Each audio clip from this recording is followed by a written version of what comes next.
used as well. She was like, if you need to do it, you have to do it on this. Yep. Yeah, I decided to prove that hypopressives had cured me, so I could totally and utterly run miles. So I started to run really long distances, and yeah, my pelvic floor was fine. My knee not so happy. This is a lesson to learn. A lesson to learn. Just to let you know that. Yeah, thank you for that as well. And yeah, it just gives you an opportunity to go back over it later if you want to as well. Yeah. Absolutely, thanks. Cool. So we are back and we are going to look at the apnea breath first. So I'm going to take you all back through it again. So we're going to start by lying on our backs. Knees bent, feet flat on the floor. And I'm going to talk to you. I'm going to bring a thing over and just watch you all. Okay. So, first things first. I'll bring my microphone closer, I'll put it way over here. That's not going to be very helpful. Okay, first things first, you want to make sure that we're lining up our domes. So essentially that's what we're doing when we come to neutral pelvis, ribcage heavy on the floor. We're lining up our pelvic dome, our thoracic dome and our head. So you can think about them as being bowls full of water, and we don't want to tilt the bowls one way or the other because we'll tip the water out. So we want to keep them stacked on top of each other. Okay, so we want to make sure our weight is evenly weighted with the feet, the pelvis, the ribs and the head. So we want to find that even weight throughout the body. So we're not overly pressing down into our pelvis. Now, we're going to take our hands and we're going to place them around our ribcage with our fingers to the front and the thumbs to the back. And we're going to look first at the lateral breath, and we're going to do 3 breaths in each of these, and this is also as a warm-up. So I'd like you to inhale through your nose, and as you inhale through your nose, you're going to widen your ribcage to the sides, like wings opening up. And as you exhale, I'd like you to allow the ribcage to close, but restrict it closing, so slowly allow it to close. So it's just going back to its own natural resting place, but you're slowing the process down. You can exhale through a relaxed jaw, or if you can keep your jaw relaxed and your eyes relaxed, you can exhale through your nose. So you have 2 options here. So inhaling through your nose, and choose which way you exhale for. And the exhale is just a nice gradual allowing of the ribcage to close slowly. Good. So this is the first dimension of our breathing. So we can do one more here. Now we're going to add in the back of the body. So as we inhale, we're going to start by widening the ribcage to the sides. And as we widen the ribcage towards the sides, we're going to add in the back of our body, widening into the back of our body as well. So you want to think about your bra strap, your shoulder blades, that kind of area as we inhale. As you exhale again, you're just releasing, slowly allowing the ribcage to close. So we're controlling the descent.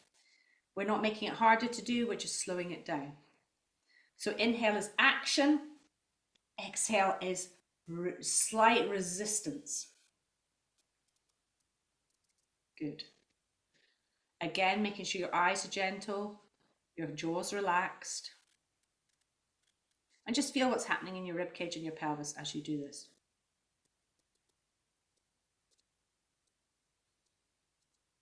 Good.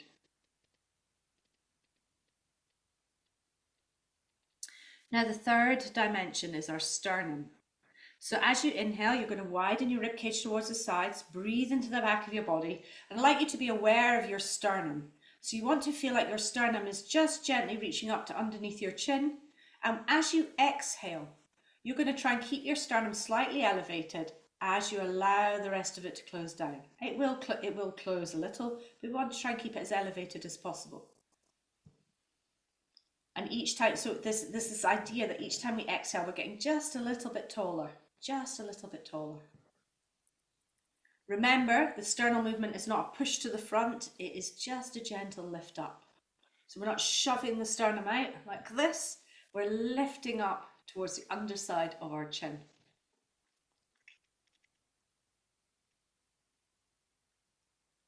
And again, inhaling and exhaling. Good. Now, if you want to get the breath even more, a little bit more thinking about the engagement that happens down towards the pelvis, what we can do is as we inhale, we widen our ribcage towards the sides, we widen into the back of our body, and as we think about the sternum reaching up, I'd like you to feel the breath also down into your pelvis. So if you put one hand on your pelvis and one hand on your sternum, you just what we're trying to activate is this anterior chain. So as the sternum opens, as the ribcage is widening and activating the serratus, the obliques and the transverse, we're also going to, it's the transverse activation we're looking for when we've got our hands down in our pelvis. So we're not sending air there so much because our lungs are here in our ribcage, but we are sending the activation from the breath down there. So it's inhale, widen the ribs to the side, behind, sternum, and transverse activation. So you get a nice long three-dimensional breath. So we're opening to the sides and we're also feeling that moving upwards and downwards. Good. Okay, so you're going to do 2 more breaths like this. And at the end of your second one, you're just going to pause and do nothing at all. You're just going to hang in that space. And just see how long you can hang gently there for.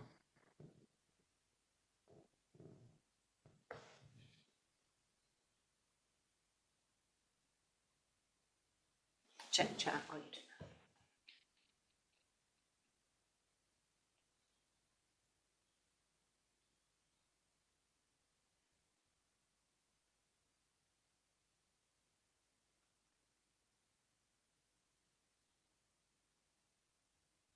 Good questions.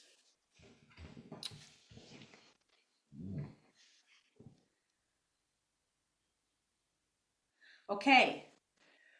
Hopefully that felt nice in your bodies. Are there any questions about that three-dimensional breath first before we move on to the apnea? Is everybody okay with that? Okay. Georgia, did you have a question? No, cool. So apnea, we're going to do exactly the same thing. We're going to do 3 of these. At the end of the third one, we're going to pause just for a moment. Now the pause at the end of the third breath is to allow your brain time to disassociate the widening of the ribcage from needing to fill your lungs. It's also to give you time to think, I'm closing my mouth and nose. And it's also give you time just to process the fact that the next bit is the apnea. So it's not a long pause, it's just enough time for the body to function all of those things. So we're going to do 3 nice slow breaths, thinking about that 3-dimensional movement. And at the end of the third one, we're going to close our mouth and nose. We're going to pause, and we're going to slowly widen our ribs. I'm going to give you some more cues in a minute for this, but let's just do it this way, nice and simple first.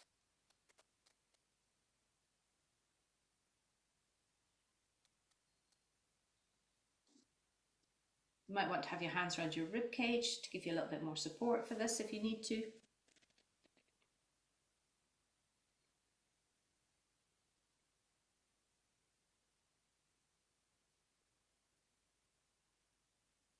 Good. And remember, we're widening the rib cage slowly. This is so we activate the fast twitch and the slow twitch muscles. Because the fast twitch muscles will help us with the initial starting to widen, and then the slow twitch muscles will slowly feed in.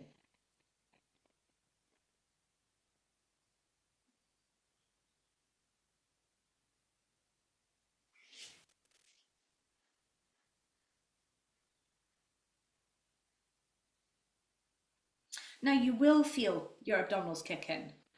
You will feel activation because they are activating. But what we want to be aware of is that the ribcage is the initial, the initiator of the movement. Okay, so for a few of you when I was watching, this cue is going to be valuable. So you're going to do the same thing, 3 breaths. At the end of the third exhale, you're going to pause, and I'd like you just to release your abdominals a bit. So use that pause to close your mouth and nose and release your abdominals a bit. My ladies who've got really tight CrossFit tummies, quite often I get them to release their abdominals completely.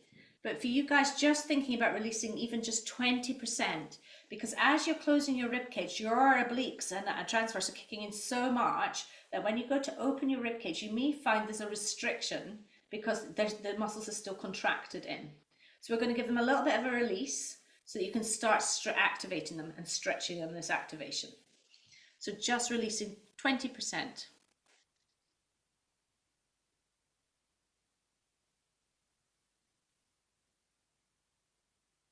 This also works really well for my ladies who are trying too hard. So they're really trying to exhale all their air. And we're not exhaling all our air. Remember, we're exhaling until we naturally close our rib cage. We need residual oxygen in our body to be able to perform the apnea and do all the movements we're going to do.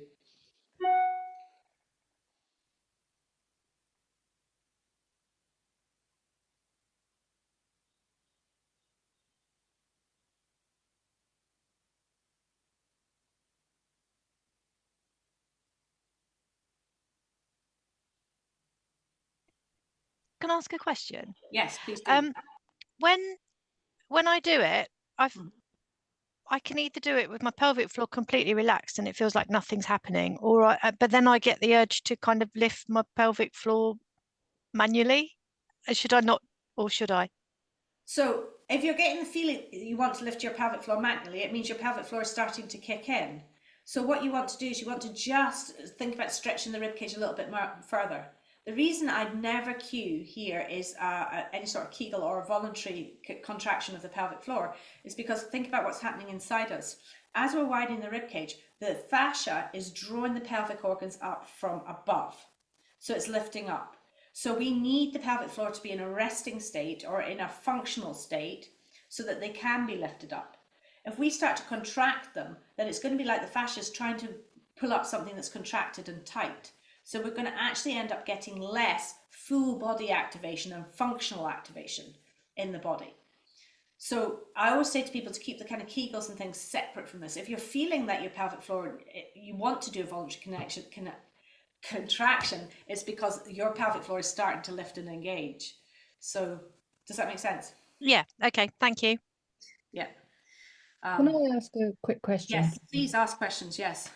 It's positionally, if you have a person with a really tight kyphotic, thoracic spine, and can you put them in a slight sling shape, elevating the shoulders and the head to allow the lower ribs to lower, to kind of stack up better through the ribs to the pelvis, so that their bottom ribs aren't lifting off the floor so much? Yes, so oftentimes with that, what I do is I get something underneath their pelvis, so they've got this slight elevation this way. So what that does is it also helps with gravity. So instead of thinking about elevating it the other way, so that where they're going to be fighting more against gravity, you elevate them so their pelvis is up. So their pelvis is slightly off the floor. Yeah, that really works as well, Emma, yeah. My really kyphotic ladies, it really helps. It's also a position that they've maybe been taught by their physiotherapist already, to have their pelvis slightly elevated. So quite often people are taught when they've got prolapse, one of the things the physiotherapists teach you is to elevate your pelvis off the floor without any of the breathing stuff. It's just keep your pelvis up. And they're also taught pelvic tilts. So it's a good position to get them in, and they can use the pelvic tilts even that they've been given by their physiotherapist as an exercise. And when they come to, they do 3 pelvic tilts. We're going to do it in the red light, green light thing that we're going to do in a bit. But they do their pelvic tilts, and then at the end of the third one, they're in neutral and they do their apnea. So I'm tying in their physiotherapy training with the stuff that we're doing, so they're not doing more than one thing. Yeah, always. Okay, so how did you feel when you released your abdominals for that one? Jyoti, how did that feel in your body? And Nicola, yours looked much better when you released your abdominals. Yeah. I'm still not sure if I'm getting all the preparatory breathing, and I am doing a thing where I do the exhale, I've got the residual, and then I'm trying to make my ribs go out without any breath. Is that yes the right way? And then I do feel a hollowing. Yes. It's quite subtle. And yeah, sometimes I feel it more than other times. I'm still just kind of, getting my head around it. I didn't really feel that my abdominals were particularly tight, and I didn't really feel that I could particularly release them. I don't really know. That didn't seem to be such a thing. Yeah, different people's bodies are different. So, I mean, that tends to be my cue that I use for people who have a really, they've got really tight abs. And it really helps to just give them a little bit more stretch and space to engage. Yeah, it's kind of hard to verbalize, like for myself, but then for others, like you're making this move out, and I think doing that without inhaling is quite a weird concept, or not weird, it's just sort of like, oh, it can happen, but it's almost, how is it happening? How am I actually making it happening? So I think that's, yeah. So how are we actually making it happen? We're actually making it happen because we're stretching the intercostals. So I get people to think about, one of the cues that I use for people to really visualize, you know, as long as they can visualize, is to think about having a bucket with 2 bucket handles. So what they're doing during the apnea is they're just pulling the bucket handles out towards the sides. And this one works quite well as a visualization. Or if they think about bellows for a fire. So as we inhale, we pull the bellows out. As we exhale, we squeeze them, and all the air comes back out of our face. Right. And then when we do the apnea, we're just pulling the bellows open, but without allowing any air in. It's like it's been blocked at the top. So they've still got that mechanical movement going on. No, I think it's interesting that the movement happens. That's what I sort of slightly blew in my mind. It's like, oh, because before I'm very used to telling people to breathe into their ribs with their breath, but to actually feel that you can make a movement there without the breath is sort of, yeah, very cool. It's separating the two and realizing that the majority of the people that I teach and I see don't use their rib cage at all, but they can still breathe. So I'm like, well, you've not been using your rib cage at all, and you've still been able to inflate your lungs and breathe. But now what we're going to do is we're not going to inflate your lungs. We're going to do the opposite. We're going to use your rib cage instead. So the activation is separate. So the other one that really works for that, Jyoti, is the keeping the rib cage open. So we'll try this one for you as well. Yeah. So we're going to lie back down again, so you've got that proprioception of the floor. And again, I make this very clear to people that this is just an exercise to disassociate the two things. And they're not going to do this all the time when they practice. So we can do this lying down or sitting, but lying down is easier for this one. So we're going to inhale, and as we exhale, we're going to keep our rib cage open. Then we're going to inhale into our already open rib cage, and maybe open it a little bit further. And then we're going to exhale, keeping our rib cage open.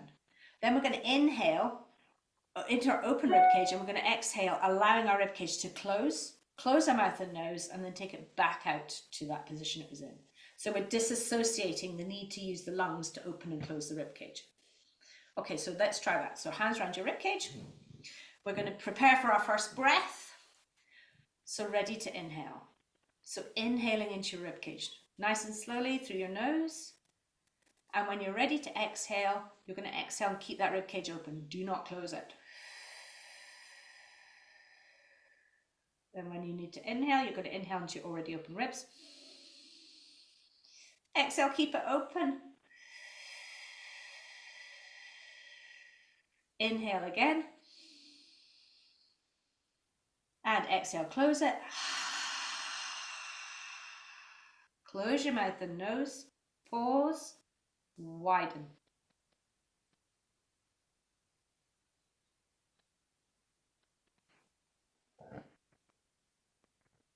And quite often that one really helps to disassociate.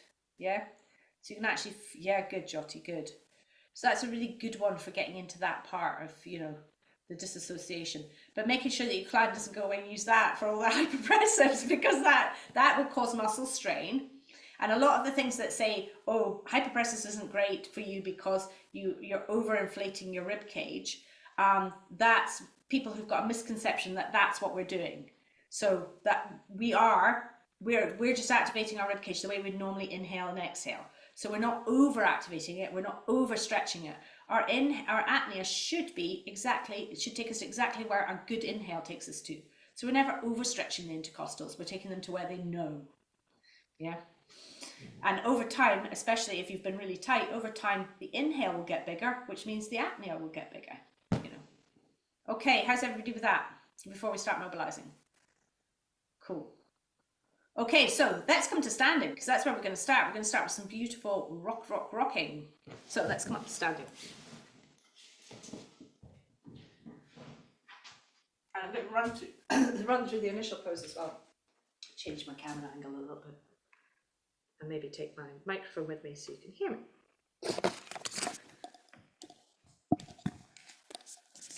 Okay. So rocking. We are going to come to our really nice, beautiful, basic position, which is feet hip distance apart.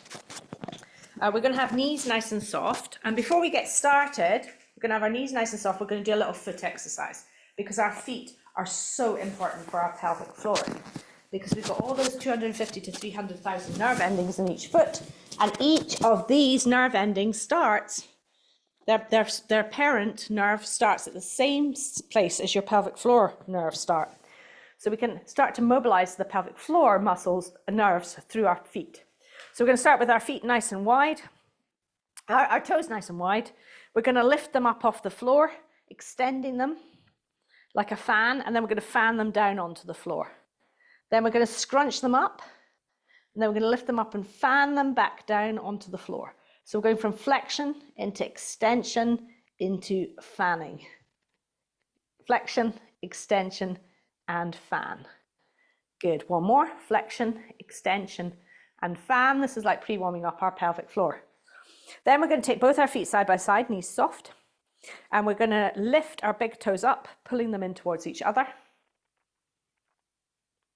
And when my clients can't do this, they can use their hands, and I always encourage looking, because what we're doing is we're creating new neural pathways, or pathways that have been forgotten and dried out.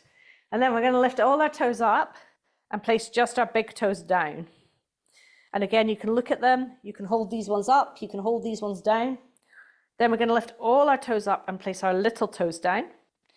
And quite often people have to roll their foot over to do this. So they keep their little toe down and roll their foot back. So you get that stretch across the toe box. And then lift all our toes up and place our big toes down and our little toes down, keeping our middle three up. Mine really aren't behaving today. I don't know what's going on. Tired, maybe. And then shiggle them off. And then we're going to do a nice little Mexican wave.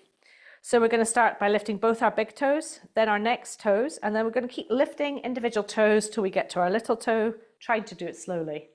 And then we're going to go from the little toe all the way back to the big toe. Good. Oh my God, what's going on? I just had strobe lighting. I don't know what I did to get strobe lighting. And that, I don't know. Who knows? It's just random, really, really random. So now, once we've warmed up our feet like this, we've already done a warm up for our thoracic spine.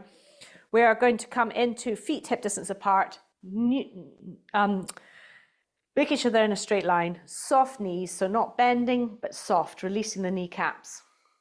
Neutral pelvis, which you all know how to find, but my ladies quite like the torch shining out their vagina, because that keeps them in a straight position, and is quite amusing for most people. And then rib cage, we want to make sure the rib cage is like a bell. Remember from when we first did this, we can ring our bell forwards, we can ring our bell backwards, or we can have it right in the center. Shoulders nice and relaxed by pulling them up towards our shoulders, our ears, and then dropping them down. And then remember that head position, how important that is for the blood flow. So chin horizontal to the floor and drawing our head back so it's over our shoulders. Eyes soft. Now, if people draw their heads back and their voice changes and they start to sound like Darth Vader, they've maybe gone too far for now. It may be a gradual process to bring their head back over their shoulders. So they're just drawing back till they feel a light tension at the back of their necks. Good, then we're going to shift our weight forward onto the balls of our feet, keeping everything nicely lined up. Heels really connected into the floor like roots, head growing towards the ceiling. Excellent. So we're just going to practice the rock first. So as we inhale, we're going to shift our weight back into our heels, keeping our toes on the floor. And we want to feel our anterior chain starting to kick in like it wants to stop us from falling over. And then we're going to exhale, shifting our weight back forward onto the balls of our feet, keeping our toes nice and relaxed, knees still soft, knees soft all the time.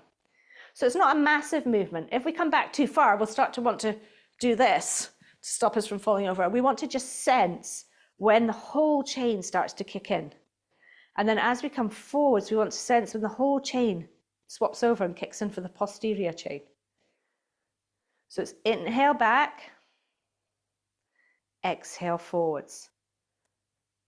So make sure, so common things here are knees straightening so that it becomes from here. Yeah, it's actually just a shift through our feet, like they're rockers. So I always see a lot of upper body movement to start with here. It's like this, I'm rocking forwards and backwards.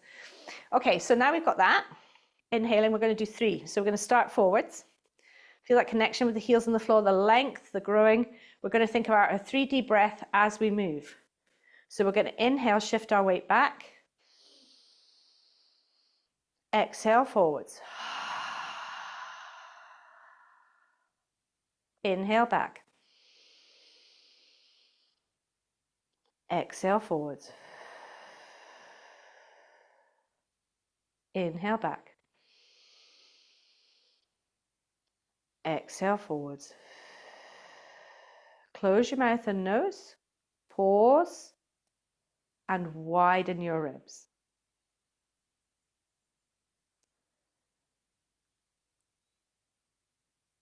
And hold for as long as is comfortable for you. So what the rocking has done is it started to calm our nervous system. It's also started to pre-warm up our anterior and posterior chains, both muscles and fascia. It started to create better proprioception for where our body is in space and time. So we've got lots of things going on here. We're going to add some arms now.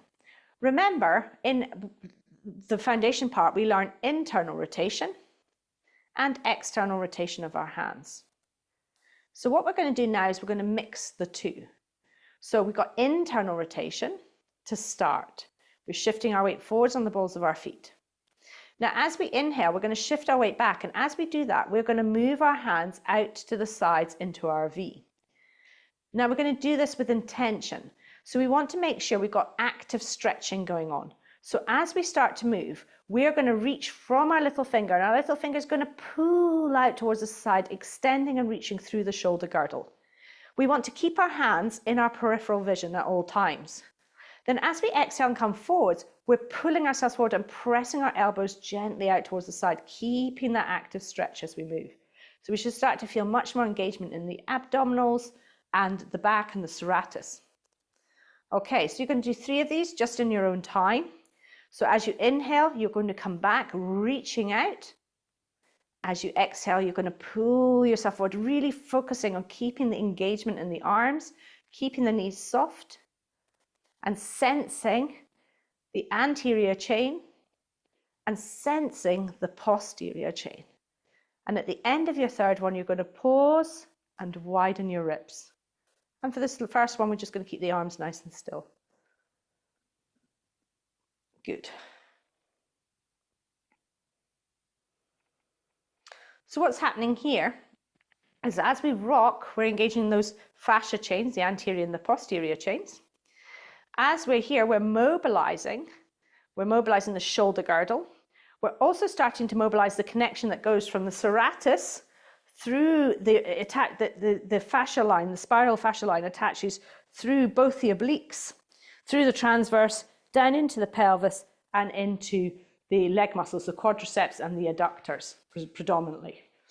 As we're widening and pulling back as well, we're also engaging through the latimus dorsi, through the thoracolumbar fascia to the glutes and into the hamstrings at the back.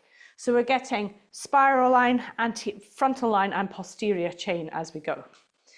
Okay, so let's try this in second position. So shift your weight forward again, find your beautiful alignment, internally rotate your hands into your second position. Making sure here, it's really important that we make sure we're not too tight because it creates tension across the shoulders. So making sure that you're in an arm position where you feel nice and wide across here, but also wide across your shoulder girdle. Shift the weight forward, soft knees. Feel that line through the posterior chain, relax your face. As we inhale, we're going to shift back, opening to a T. And as we exhale, we're going to draw ourselves forwards, just being aware of what we feel in our body. So inhale, activate, widen. So we're also, just as you do this, and into your second, we're also, by moving the arms like this, we're engaging the nervous system. So as we open, we're twisting through our radial, ulnar, and the other one, is perimenopause brain. And as we come back, we're also doing the same. Pause, and then your apnea. What we're doing by moving our arms like this is we're nerve flossing. And I talk about this much more in the level 3, but so that you know why we're doing it. We are activating muscle chains, we're activating fascia chains, and we are nerve flossing. Nerve flossing is really important because if we've got dry, stuck fascia anywhere in the body, then what happens is the nerves can't slide and glide through the fascia well. So and most of my clients are so tight here, we really need this activation through the brachial complex and the cervical complex of the nerves to allow that slide and glide to stop us having shoulder impingement issues and all the rest that goes along with it, back issues and things as well. So we're getting much better activation through this flossing of the nerves with these arm movements that we're going to be doing. Okay, so let's go to third. So we're going to come up to our third position, internally rotated for this one. When we're here, there's a little bit more going on, remember. We want to make sure the rib cage stays on top of the pelvis, that we don't, that we're activating, we're mobilizing through our shoulders, and we're not using our lats so much to thrust our rib cage forward. So we're mobilizing through here. So we've got this nice through chain going through our body. Okay, so balance points forward.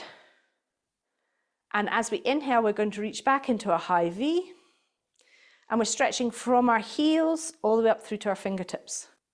And then as we exhale, we're coming forwards, keeping that stretch through the body. Inhale back. Exhaling forwards. And at the end of your third one, you're going to close your mouth and nose, pause, and widen your ribs.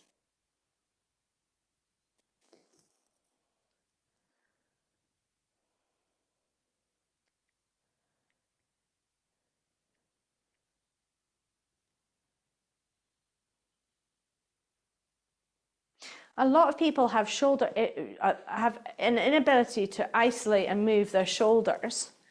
Instead they use perhaps their neck muscles to move their shoulders, you know, and they get this dysfunction in their body. So we're wanting to get as much mobilization in here as possible, which is why we're moving from internal to external rotation within the glenohumeral joint. So we're wanting to get that really free movement of the muscles and the fascia. We're also, when we're doing this, as we inhale and exhale, we're also creating lymphatic drainage through the lymph nodes underneath the arms as well. And at the same time, we're also, as we open and widen our ribs, we're also getting lymphatic drainage through the intra-abdominal area as well. There's a lot going on. So any questions about the movement so far of the arms? Is everybody okay? Georgia. Can you just remind me, do we initiate the movement of the arm from the hand or the shoulder? Was it the hand? From the hands. So we're Okay. always coming, so there's a reason for this, great question, because it takes me back to where I should be. So we're always moving from the distal point, not the proximal point. The reason for this is, if you feel what happens, so if you just do one, so you're going to rock back and I would like you to move from your shoulders. Can you feel how that creates a constriction in the shoulder girdle? Yeah. Whereas if we move and think about reaching from the fingertips, we're widening through the elbow joint, the shoulder joint, and we're helping to create more space within the neck muscles as well. So always moving from the distal point. Okay, good question. Yeah, and you can see people when they start to move from here, their shoulders start to get tighter and tighter and tighter as they move up, you know. So we want to make sure that the idea of lengthening from the fingertips. Is it normal to find it much harder to achieve the widening of the ribs in standing? Because you get so much more feedback when you're lying on the floor, don't you? Yes, so the reason for that is a couple of things. So the first one is we are doing much more with our muscles. So you're using your residual oxygen up much, much quicker. So you'll find it much harder to hold or expand for as much as you could before. The other thing is that our diaphragm is being used as a postural muscle as well, and a spine stabilizer. So when we're lying on the floor, it doesn't need to do that job because it's got the support of the floor. So now we've got much more, you know, when we go to widen our ribs, we're also, our diaphragm is already working to stabilize our spine and other things. So it's going to take a lot more effort to get it there to start with. Brilliant. It gets easier, Anna, as you practice. So let's add all those arm movements together into a nice little lovely kind of wake up flow, I guess. So we're going to internally rotate our hands. We're going to do it backwards in a minute too. As we inhale, we're going to rock back. As we exhale, we're going to come forwards. And then the next time we inhale and rock back, we're going to rock back into our T, and then exhale, and we're going to move all the way up, finishing with our apnea at the top. So internally rotating our hands, soft knees, shift your weight forward, lengthen through your posterior chain, check your head position, check your elbows are gently nudging out towards the side. Good. Check your heads raising towards the ceiling, and let's move. So ready to inhale. As you inhale, you're going to rock back, hands come out towards the sides in your peripheral vision. As you exhale, you're going to draw yourself forwards, back into your first. If you're moving at a different time from me, it's fine. As you inhale, you're going to open up into your T. And as you exhale, you're going to come forwards into your first. As you inhale, you're going to open up into your V. And as you exhale, you're going to come forward into your third. Close your mouth and nose, pause, and widen your ribs. So now, your rib cage is far away from your pelvis as we can get it. You're activating so many muscles and fascia chains in your body. And then when you're ready, shake it off. So we're going to go the opposite way now. So we're going to start with our hands out towards the side. As we inhale, we're going to rock back internally rotating. So now, instead of working the serratus with the ribs, so as we widen and as we inhale and widen our hands towards the side, we're creating loads of activation into the serratus, helping us to widen our ribs. We're going to work in the opposite direction. So we get more of a stretch rather than activation. So hands out towards the side. Ready to inhale and rock back. Inhaling, rocking back and internally rotating your hands. Exhaling, rocking forwards and widening. So as your rib cage is closing, your hands are widening. Inhale, rocking back into your second. Exhaling, opening up into your T. Inhaling, rocking back into your first. Exhaling, rocking forwards into your high V. Close your mouth and nose, pause, and widen your ribs. As you widen your ribs, think about reaching your little fingers away. Think about heels connecting to the floor, head growing, lengthening, lengthening. When you need to inhale, inhale here. Okay, how were they in your bodies? Good? Okay, so let's talk about arm mobilizations. So when we first start with hypopressives, we start very much with unilateral. So we've got both sides working in symmetry. So, and this is because there's so much going on with the breath. We keep the static active stretch because we want people to really get the connection between actively stretching and their apnea and breath work. So we've got our first position, second position, third position, third position. Nice and static but active. When we move to movement, we want to keep that active stretch as we move between them, and that's really important. And for a lot of people, when they first start, I have to introduce bands, because what happens with them is as they start to stretch out towards the side, they go like this. Da, da, da, da, da, da, da, da, da. You know, and there's no activation. So what you can do for those troublesome people is you can give them a band, and then what they do is they actively stretch the band, and then they bring it back. They actively stretch, and then you can see if they let go of this active stretch as they come back, the band will go. You know, so you get much more of a visual, and they get much more of a feeling of activation by using a band. And you can do this in second position, and you can do this in third position. And it's just another way into people's bodies to keep that activation. Because for all the will in the world, there's a lot going on in hypopressives, and the arms are kind of the thing that most people go jettison. You know, they're like, all right, I'm thinking about everything else. No danger. Am I going to keep thinking about my arms? Yeah. And yeah, how you tie them is really, it gets, this is the most effective way if you're doing this just now. Yes, that way. Yeah. So you turn them in and then out if you've got one. So it's just to give you a heads up for something else you can practice when you're doing this. It's also a great way to get people to think about the activation through the back of their body. I don't know if this one's long enough. I think it is. You can get them to stand on a band, and you can get them to then stretch up. And now it's given the idea of reaching from the heel to the fingertips, because it can be quite an arbitrary thing to teach, you know, getting that sense of where the muscles and the fascia chains go. So it can just give you a little bit of activation. Okay, so that's just a by the by, while I'm here. So the other arm positions that we can use is asymmetrical arms. So when we use asymmetrical arms, we are stretching through our fascia, through our spiral line, but we're also stretching through our lateral line as well. So we've got a lateral line and a fascia going on. And at the same time, we've got activation through the anterior chain and the posterior chain as well. So we're going to do a little bit of this. We're going to do it first of all, just with a nice static before we add any extra movement in. So we're going to start with an asymmetrical hand position. Shift your weight forward onto the balls of your feet.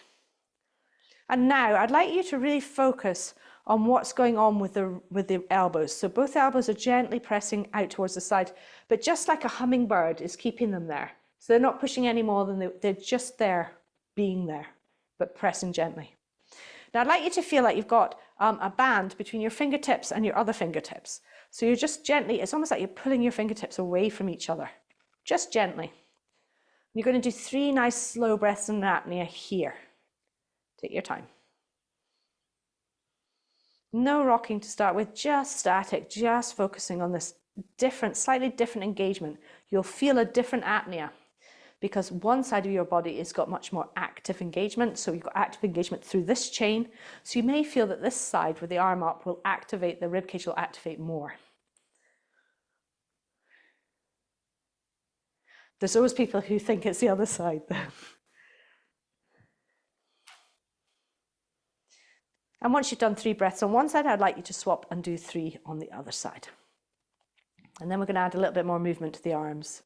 And then we're going to add in the body. So again, really focusing on the idea the shoulder girdles are opening. So we've got this protraction in the shoulders. Chin horizontal to the floor, eyes gazing straight ahead, shifting the weight forward, heels connected, head connected to the ceiling, rib cage in line with the pelvis. Relaxing your jaw.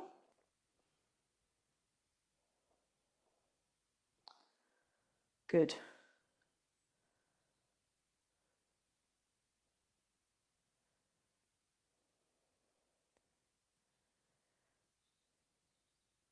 Now we're just going to move our hands after that one, each breath. So we're going to start with our hands in one position. We're not going to move the body yet. We're going to inhale. As we exhale, we're going to swap the hands over. And I'd like it to be, you know, it's like wash on, wash off from Karate Kid. It's not like, yeah, it's with intention, that intention from the Karate Kid.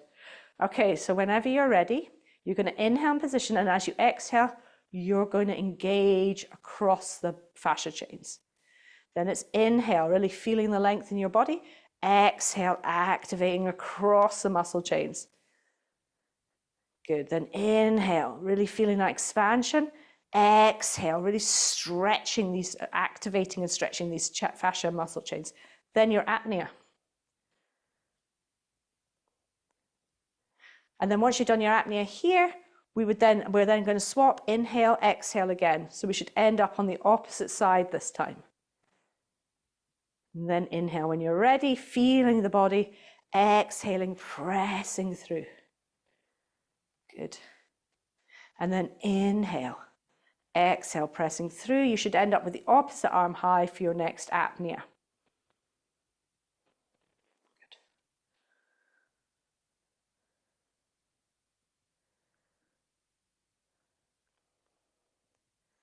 So now we're going to challenge all of that, your brain and everything in your balance.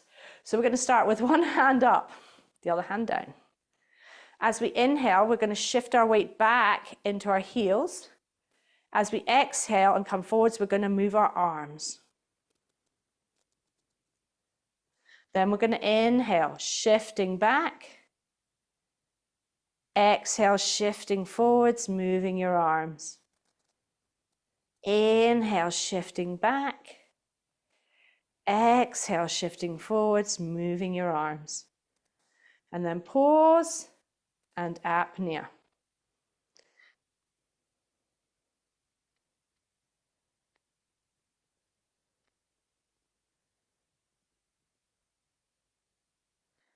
Good. Now let's take our hands to our external rotation. So we're going to take our hands to our external rotation, put the opposite hand up this time so that when you swap, it's going to be the opposite way, hopefully. So hands up. We're reaching out through our fingertips and keeping them in our peripheral vision. As we inhale, we're going to inhale here. As we exhale, we're going to swap our hands over. Then we're going to inhale, finding our alignment again, reaching through these arms. Exhale, swapping our arms over. Good. Then inhaling, reaching. exhaling, swapping, and then inhale, reaching, exhale, swapping. I've probably gone the wrong way. I've totally out-counted myself. And then pause and widen your ribs.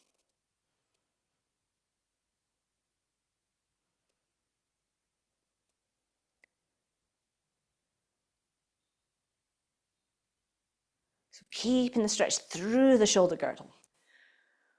Okay, and before we chat, we're going to do a combination. So this time, we're going to start internally rotated. And as we inhale, we're going to rock back and widen our arms. And as we exhale, we're going to come forwards and close them. So we're going to move our arms at both all the time. So whenever you're ready, balance point forward, find your alignment. As you inhale, you're going to shift back, widening your hands to the sides. As you exhale, you're going to draw yourself forwards. Then you're going to inhale again, reaching out. And exhaling, drawing yourself forwards. And then inhale, reaching out. And exhaling, drawing yourself forwards. Close your mouth and nose, pause. And as you widen your ribs, I'd like you to widen your hands. Nice, guys, looks good. Okay, shake it off. Hopefully you don't feel too one-sided now after that. Okay, so any questions about this? How does it feel in your body? Feels great. On that last one, as I open my arms, I could feel that travel all the way down to my hip flexors, adductors, everything was kind of lifting up. You get, it's really amazing because when you're doing all the breath work, you almost you are pre-activating the fascia and the muscles. So they're going, oh yeah. And then you have that pause where you've got that active static stretch and you get more because you've pre-mobilized. How did that feel for everybody else? Yes, Jyoti. Good. Good. Yeah. I wondered about the head. Do you keep your head still or do you turn it? Because I wasn't sure what you were doing there. So you want to, yeah, it's because I'm looking at you guys. No, you want to keep your eyes gazing straight ahead at this stage. Yeah. We do add a lot of rotation in level 3 when it comes to head rotation as well. But for the majority of people, it's just making sure that their ears are over their shoulders is the hardest job to start with. And we're going to look at flexion and extension a little bit later on. And you can add these to the standing poses as well as the sitting pose where I'm going to teach it. So you can add them in as part of it in the same way we're going to do in sitting as well. I just had to break it up a little bit so we could get everything in. Anything else about that when you're doing it? I love the rocking with the arms moving. It just adds a whole different context to the hypopressives. You can use, so a word to you guys, you're all experienced movement practitioners. You can use the arms in any combination you like. I've just shown you a few combinations. You can think about the possibilities with this. You know, you could do an inhale where one arm is up and the other arm is out. You could do a second position where as you rock back, one arm comes out and then comes in. And then the other arm goes out and one arm comes in. Then both arms go out and both arms come in. What I would say about nervous systems and about brains is this. If you're working alternate sides, always bring people back at the end of the exercise to a symmetrical pattern, because their brains need it. So you don't want to just leave them hanging in a kind of left side brain engagement or right side brain engagement. You want to always bring them back to symmetry. There's a lot of research done on this, on bringing, you know, back into this kind of symmetrical thing to finish. It could be right at the end of the session, you know, right at the end of the session, just come back to a really symmetrical exercise to finish the session with them. There's lots of things about the crosstalk between right and left to leave people in a really balanced ventral vagal state. Okay, any questions about that? Okay, I've just got one about the rocking. Can you just remind me, the reason we're rocking is to stimulate the same nerve endings in the feet as the pelvic floor? Is that what you said? No, much more than that. Yeah, so well, the yeah. reason, Yeah, no, the predominant reason we're rocking is for proprioception and for activation of the fascia chains and the muscle chains. So it's all about that pre-activation, but also about the calming of the nervous system, so that when we come to do the apnea breath, it is a much more comfortable experience. But also, we're using rocking because we want to calm people's nervous system so their pelvic floor works better. So in summary for that, the biggest thing for that is the bladder. So the bladder uses both parts of the nervous system. It uses the parasympathetic and the sympathetic nervous system. So during the voiding part of our bladder, our sympathetic nervous system squeezes the bladder. So it's responsible for the squeezing of the bladder. As the bladder squeezes, the parasympathetic nervous system lets go, so releases the urethra. So if we've got an overstimulated nervous system, where that means the urethra is not going to open properly. You know, it's going to be squeezing, and probably dribbling and leaking, but there's not going to be that proper letting go, which is why there's lots of issues quite often. The other thing that can happen is we've got, so that happens. Then as the filling phase starts, the parasympathetic nervous system takes over the bladder and allows the bladder to fill, as the sympathetic nervous system closes the urethra.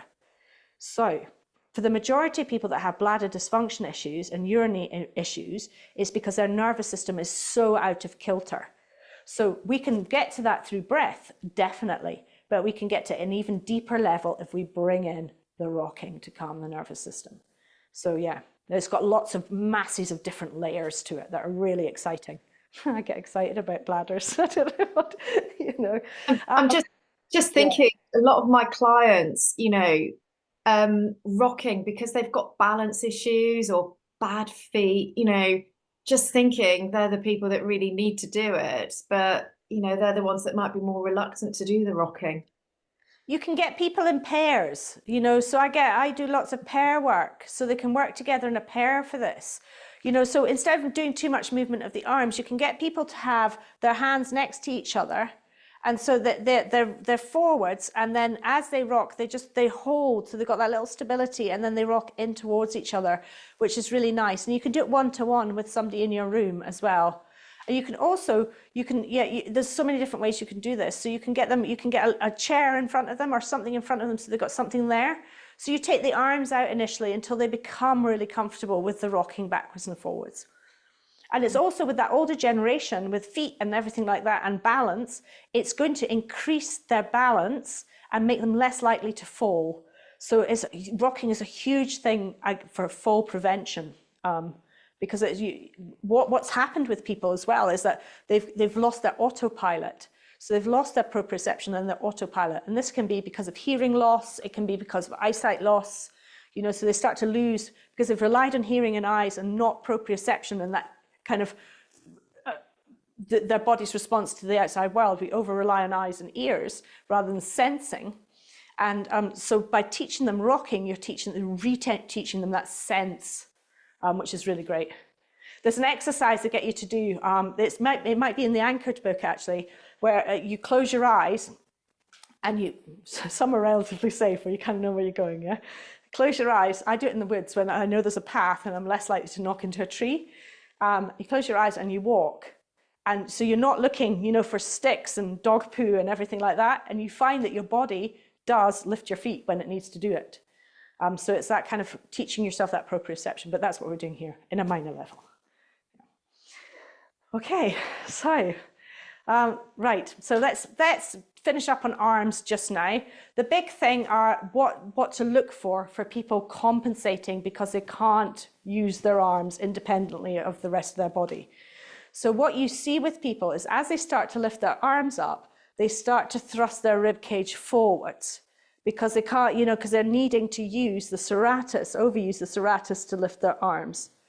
So the way that I combat this is we take people, you get them in a static position first, and you get them to slowly start raising their arms. And when they get to the point where they can't do it anymore without thrusting their rib cage, I get them to think about just releasing their rib cage down and then bringing their arms up a little bit further. And we slowly work with that range. So what's happening is their rib cage is lifting because their serratus is lifting. So we want them just to drop their rib cage down each time. until we can get them to full at their full. And that will depend on shoulder mobility as well to start with. But being aware that we want to keep an eye on what people are doing here. And that the other one that happens is they start to think, oh, my hands have come here, I'm going to need to use my shoulders. So we get this position, which I get a lot. So again, this position here, we can get rid of this position by getting people to think about the idea that they're reaching from their buttocks. So they're reaching, so the reach is coming through their back, through their buttocks, and not through their shoulder girdle. And it takes some careful coaching to start with, but once you get to that point, it becomes relatively easy for them.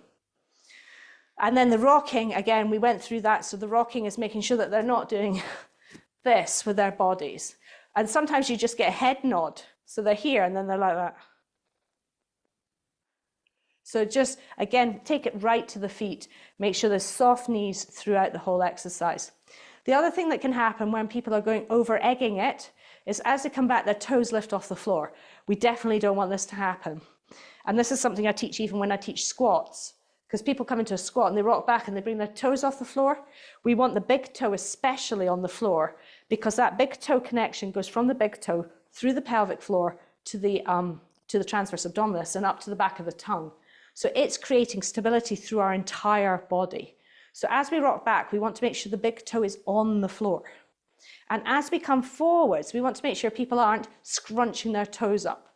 Scrunching your toes up sends a signal to your body, to your nervous system, that you're frightened. And that sends, and then that's going to have a cascading effect back up into fight or flight. So we want to make sure the toes are nice and relaxed. There's so much to think about, eh? But feet are a good place to start. Feet and face. If they've got anxious eyes, quiet eyes, yeah? And you can watch people, I give them too many instructions, and they either start to glaze over and go into that dorsal vagal help me, or they go into like, like screaming eyes. So you want to make sure people have beautiful soft eyes and that's the point where you've gone too far. That's where I know I've gone too far. And they're like, I've lost them. Okay, so any other questions before we go to lunch? Because when we come back, we're going to be doing quadruped, Hestia, and Artemis, and cervical flexion and extension. Good, I hope. Okay, so I was going to suggest instead of an hour break, we take a 45-minute break so that we've got enough time to fit in lots of movement. Is 45 minutes enough for everyone? Okay, I always think an hour is really long. I'm totally teacher trained, from high school. 45 minutes, that's all the kids need, get them back in the classroom. So we'll come back at 1:15 then instead of 1:30.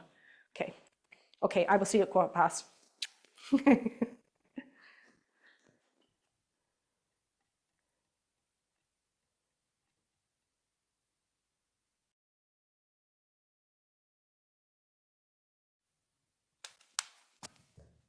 Oh, what has occurred here? Can't see you on my big screen. Ta-da! Good. Excellent. Just checking light. We're okay. I think I might put some lights on. Although it's blindingly sunshine out here, I'm in the shade, so a wee bit better. Okay, so we have been standing. I'm going to wait till everybody comes back, give you a chance to ask some questions if you want to, before we go into the next phase. So any questions? On the first course, just remind me, because I can't seem to do it very well, and you said about you suck something up through a straw, but what was that analogy? Because that worked well last time. So a strawberry. So you want to think about it could be a strawberry or anything. It could be trying to suck a Malteser up. When you try and pick Maltesers up and put them in, I don't know, I used to do it with my kids. Prolong the eating process. Yeah, that kind of thing of trying to suck a Malteser up. So you want to, it's not like a sook, like a hard sook, it's like that kind of, you want to get air in, so it's making, you have to kind of make an ooh with your mouth. And that starts to activate the serratus. So that kind of, but we're not sucking in any air. So it's like the idea of like actually breathing in through a straw. Mine are quite flattened, probably by my children. Minging. Children cooties. So you're gonna like breathe like you're doing a straw. rather than thinking about just sucking straight, a cup of tea. Yeah. So it's that kind of idea of drawing air in, but without. Yeah. So your apnea was looking good though, Nicola, especially when you released the abdominals. I had a good check out of everybody while you were doing them. So they all look good. Thank you. Good. So any questions about what we've done so far? Abby, can I just, sorry. No, you're good. Hit me. Can I just ask about the contraindications that you mentioned last week as well? And one was if you've had any kind of surgery within the thoracic arena. You mentioned sort of heart things earlier. How about if someone's had like a stent? Is it still contraindicated for that? Still contraindicated with a stent, still. So it just weakens the walls of the arteries and the veins and things and the heart, and it just, anything where there might be a potential weakness, we want to just, it's so unlikely that anything would happen. But because the majority of people are not increasing pressure massively in the thoracic area, but we just like to have a caveat so that everybody is protected and safe, Yeah. Okay, Abby, did you say it's safe with a hernia, either kind? So it depends. So the hernia depends. So it depends whether the hernia is protruding. And even, it's if you're seeing them one-to-one and it does protrude when they're standing, or it protrudes when they're in quadruped, but it doesn't protrude when they're in supine, then you can teach them the supine. What we want to avoid is strangulation of the abdominal tissue. So what happens in a hernia is, I had one girl and hers used to come out like a big old man's nose, so it would just expand and then contract, back in through the hole, just as she was breathing normally. And so it was a massive hernia. But we did it lying down, and what that did was start to help tone all the tissue round about. So when she did get surgery, her recovery time was much quicker. So I kind of look at it like that. So you need to just make sure there's no protrusion because we don't want any strangulation. Okay. Are there any contraindications with asthma? No, there are no contraindications. It actually really improves asthma in the same way that swimming does, because we're getting that rhythmical, kind of controlled, relaxed breath. We're hoping it's relaxed. Yeah, so it actually really helps with asthma. Yeah. But there is contraindications with COPD because there's a serious lack of oxygen there. So, yeah. Osteoporosis, Abby? Osteoporosis, no contraindications. Just make sure that they're moving within their capacity. Yeah, okay. And how about if they've had spinal fractures though? Spinal fractures, I wouldn't take them into any flexion or extension. I keep them nice and neutral. Okay, to do the apnea breath still? Yep. Okay. What the apnea breath's doing and the breath work's doing is it's helping to strengthen all the muscles round about and into the multifidus and into the quadratus lumborum. And what that's going to do is help stabilize the spine. But just making sure there's no kind of, initially anyway.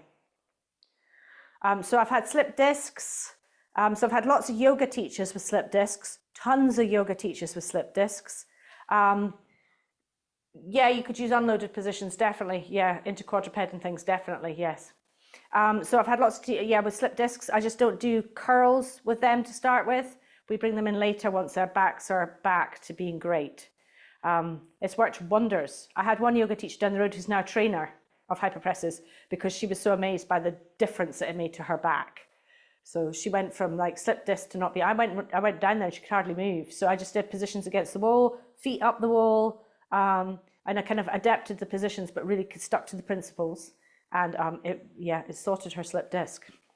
So, and she's forever thankful and came and did all the training courses with me. So, happy days. She takes half my clients now, but that's okay too. So, any other questions? Okay, let's get firing in about the action then. So what we're going to do is we're going to look at Artemis, which is the hip hinge pose again. So we're going to go back over Artemis, then we're going to look at it with flexion of the neck and the thoracic spine. And then we're going to go into flexion of the lumbar spine for a transition. So we're transitioning to the floor because we want to be able to have a little flow with these things. We want them to flow together nicely. And when we did it as the foundation, we went from our hip hinge position, we stepped back, we stepped down, and we came into our quadruped. What we want to do here is we want to go from here, and we're going to curl all the way down towards the floor, put our hands out in front of us, drop our knee, take one step back, another step back, drop our knees down, and into a quadruped. So we make it like a nice flow for people. Not everybody's going to be able to do that, so we can always use a step back position for those that can't. But let's start with the actual pose itself. This is Artemis going into the pose that we call Hera. So Hera is a Greek goddess to do with protection, which makes sense when you think about the curl. So we are going to have our nice upright position, feet hip distance apart, knees soft, neutral pelvis, ribcage stacked, shoulders nice and relaxed, chin horizontal to the floor. And then all we're doing here is we're not going into a squat. All we're doing is pushing our bum out behind us. So it's the only movement pattern that's happening here. Then we're going to take our hands and place them on the tops of our thighs. Good. So we are going to inhale. And as we exhale, let's do the full pose actually, the full Artemis first. So hands on the tops of our thighs, just to remind us.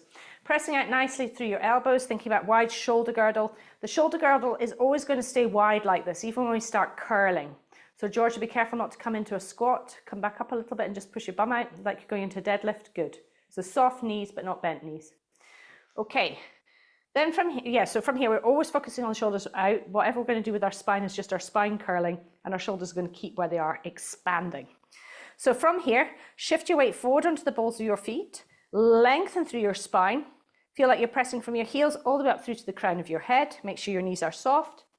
Then we're going to do our 3 nice slow breaths and our apnea.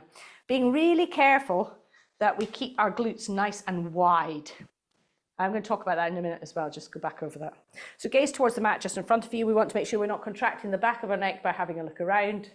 We want to make sure we're not dropping our neck between our shoulder blades. So 3 breaths there and an apnea. I need to open the door, it's too warm in here now. So, good, these look nice. Shoulders nice and wide, pressing gently out through those elbows. Good.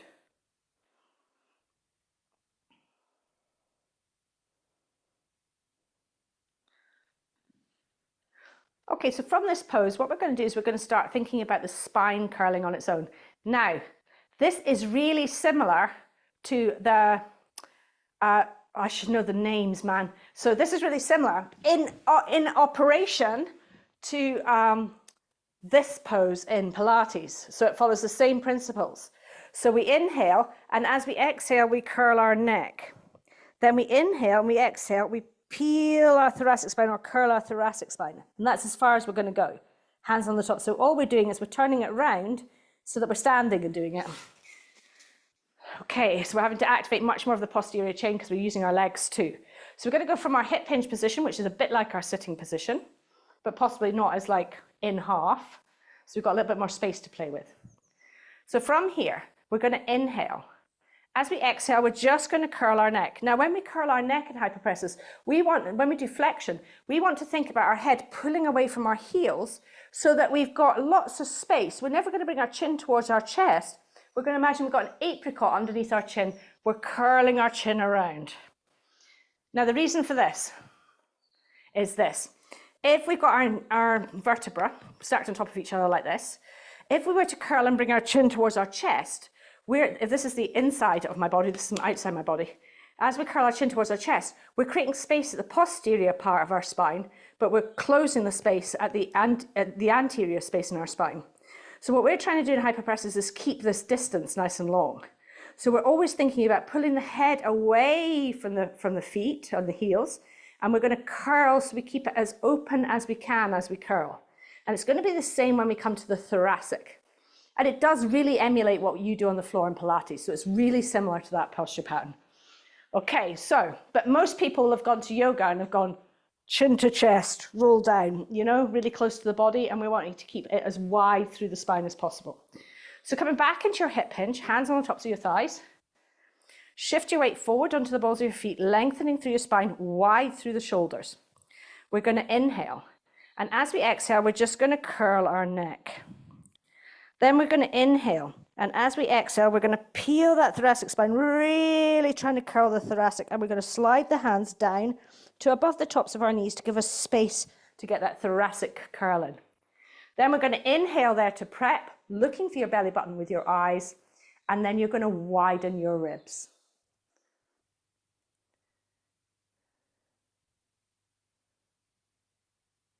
Good. So a little bit more, Georgia, of eyes looking towards belly button. Yes. Shoulders a little bit wider, Emily. Yes.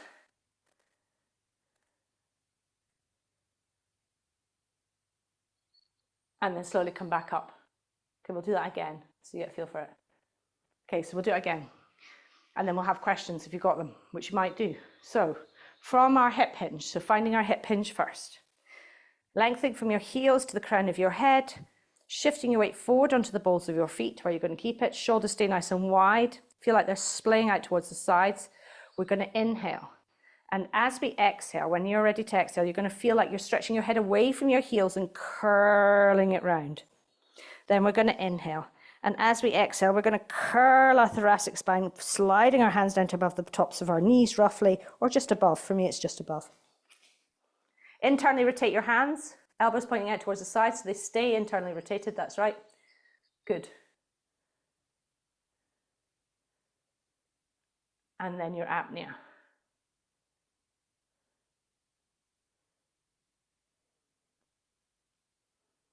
So it's like you're creating that C curve with your body, but without the lumbar yet. And then slowly come back up. How does that feel for everybody? Sue? It's hard not to engage your abdominals, I found. Oh, well, when you're doing your apnea, the abdominals should engage. This is what, this is the thing. We're not totally disengaging. So as we start to widen our rib cage, you should feel the abdominals, and you should almost feel them more in this position. Well, I did. Much more. Yeah, good. That's perfect. They are going to engage, but they're not starting the engagement. So this was a question actually from earlier. So what we are not doing is we're not zipping in and pulling our belly button. So the zip in process, the idea of the Uddiyana Bandha, or the zipping up and pulling the belly button to the back of the spine, that's pulling in and engaging just this part of the transverse here. So we're not getting this engagement all the way up through the body. As we do the apnea breath and widen our ribcage towards the sides and lengthen through the spine and feel that lengthening from the sternum all the way up as well, what we're doing is we're creating a through movement. So we're not, that you may feel that as you widen your ribcage that you put your belly pulls in and upwards, but it's not initiating the movement and the stretch is not stopping there. The guy from Pilates did an online thing where he showed on an ultrasound, he was trying to show the connection through the body when you did the zip up and pull in. But it's on YouTube somewhere, because he did it live, so it's everywhere.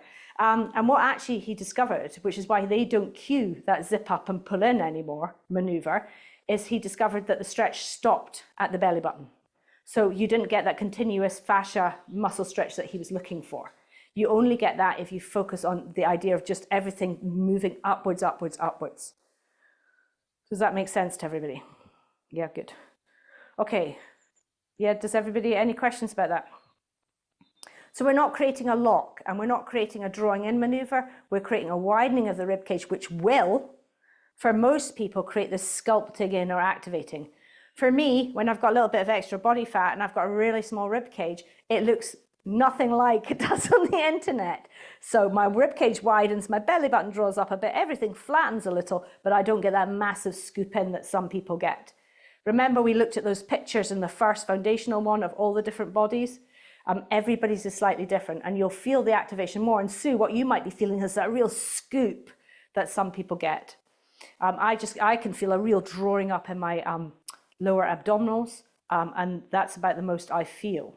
Although sometimes that, we'll see. Maybe I'll get really skinny in my 50s and I'll be able to have this amazing scooped out look, but I like food. So, Okay, so from there, that's Artemis into Hera. So let's try that one again. So we've definitely got it in our heads before we move into a transition with it. So we're going to go into our hip hinge position to start.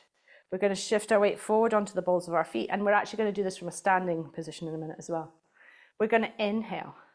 As you exhale, you're going to stretch your crown of your head away, but curl the spine, looking for your belly button with your eyes. With women, it's kind of at your breasts. Then you're going to inhale, and as you exhale, you're going to curl that thoracic spine, bringing yourself into thoracic flexion. Look for your belly button with your eyes. Then inhale and exhale there to find the position. Make sure your weight's forward on the balls of your feet. Yeah, and then apnea. And Georgia, look towards your belly button a little bit more. Good.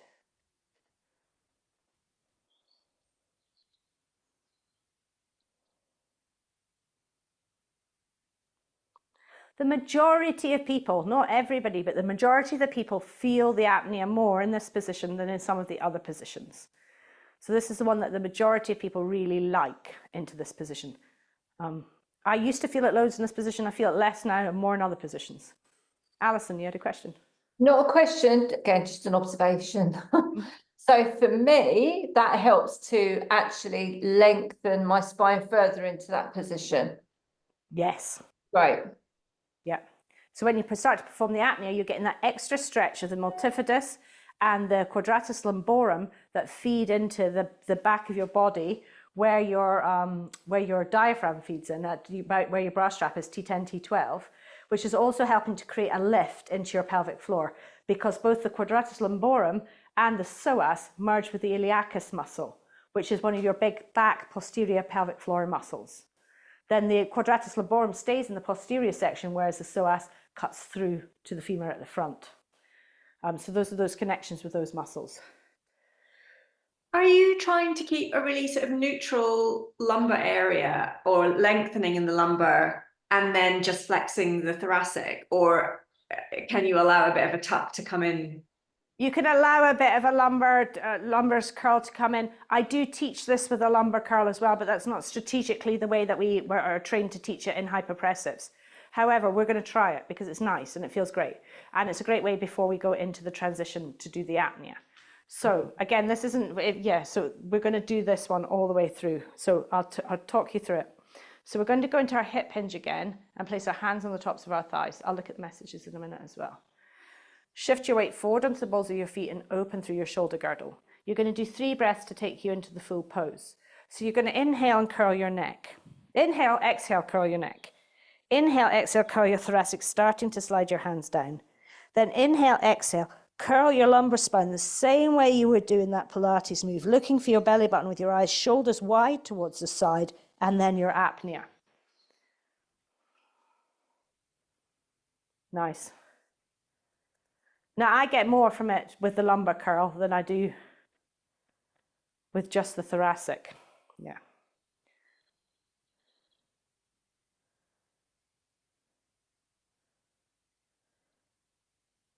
And then coming back up. So let's do that from standing. So you get a feel of it all the way down. So we're going to go from standing. So we're not going to come into the hip hinge position. We're going to do this in the same way we would do if we were almost doing a roll down, but without doing a roll down. So we're going to have our hands internally rotated. We're going to shift our weight forward. We're in soft knees, lengthen through our spine. Then we're going to inhale. And as we exhale, we're going to curl our neck. Then we're going to inhale. And as we exhale, we're going to curl our thoracic spine coming down. Then we're going to inhale. As we exhale, we're going to curl our lumbar spine, looking for our belly button with our eyes, and then perform our apnea. So use your 3 exhales to bring you down. Inhale, exhale, neck. Inhale, exhale, thoracic. Inhale, exhale, lumbar for that last bit. And remember, with the lumbar spine, the same as when you're doing that movement in Pilates, where we're going from neck, thoracic, and then we lift up and over to find that last bit. You know, so we get that stretch through the quadratus lumborum.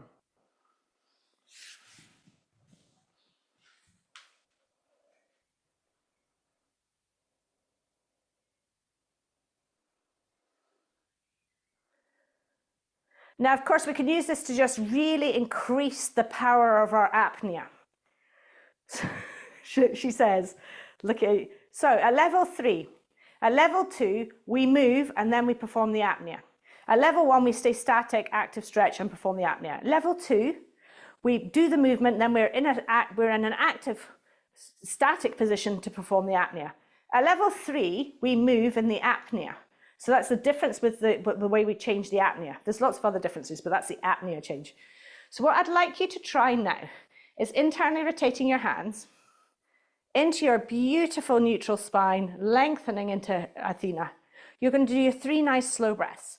Then as you start to widen your rib cage, you're going to curl your neck. So we're really stretching that posterior chain. Then you're going to curl your thoracic spine. And then you're going to curl into your lumbar curl, looking for your belly button with your eyes to finish your apnea.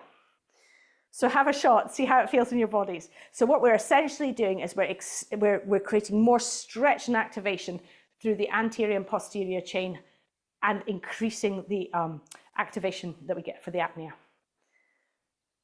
Curl the neck first, then the thoracic. Nice. And it might be quite a lot for you guys just now because you've only just started. Usually by the time my trainers get to level 3, they've done a whole year of hypopressives, you know, or at least 4 or 5 months. So it might feel like quite a challenge to move during the apnea, and that's okay.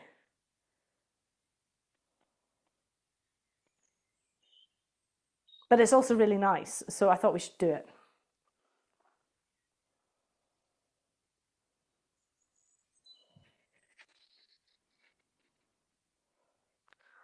Okay, how did that feel in your bodies? Performing it with the apnea, performing it with the full curl, performing it from standing? I really like moving through that apnea. It feels like all of the sort of skin and fascia along my back is like tight sausage skin. And then when you've got that sort of width in the rib cage and you're easing down into that forward flexion, I was like, oh, this is lovely. Really nice. Really enjoyed it. Yeah, it's a really lovely stretch. Yeah. Okay, everyone. Let's look at this as a transition. So we're going to do it as a transition during an exhale first, and then we're going to look into a series of exhales, and then we're going to look at it as a transition during an apnea, just for bants. That's Scottish for fun. So we're going to come to, just for the crack. So we're going to come first of all. It's also because you know it's good to challenge you guys. You're all movement specialists. So we're going to come first of all to moving into the apnea with the 3 breaths and then apnea. And then once we've done our apnea, we're going to inhale in position. I'm going to show you first. Then we're going to exhale. As we exhale, we're going to put our hands out in front of us. Then we're going to inhale. As we exhale, we're going to take one step back, the other step back. Then we're going to inhale in this position, which we're going to learn later. And then we're going to exhale down into our quadruped position. Ready to do an apnea. Okay. And yes, not everybody can do this movement pattern. You can always do the step back one, or you can just have a pause and let other people get to the floor if you're teaching them. So let's start in our nice upright position. Internally rotating your hands. We're going to take 3 breaths to get to our apnea this time, just so that we are starting to progressively unload. So shift your weight forward, ready to inhale. So take a nice deep breath in, inhale. Exhale, curl your neck. Inhale again. Exhale, curl your thoracic. Inhale. Exhale, curling your lumbar. Closing your mouth and nose, pausing and opening your ribs. Hold until you need to inhale. When you need to inhale, you're going to inhale in position. As you exhale, you can bend your knees as much as you need to press your hands out in front of you. Then you're going to inhale in this lovely crouchy position. Then you're going to exhale, take one foot and then the other foot out. Then you're going to inhale in this lovely upright position, A-frame. Then you're going to exhale, knees down, apnea.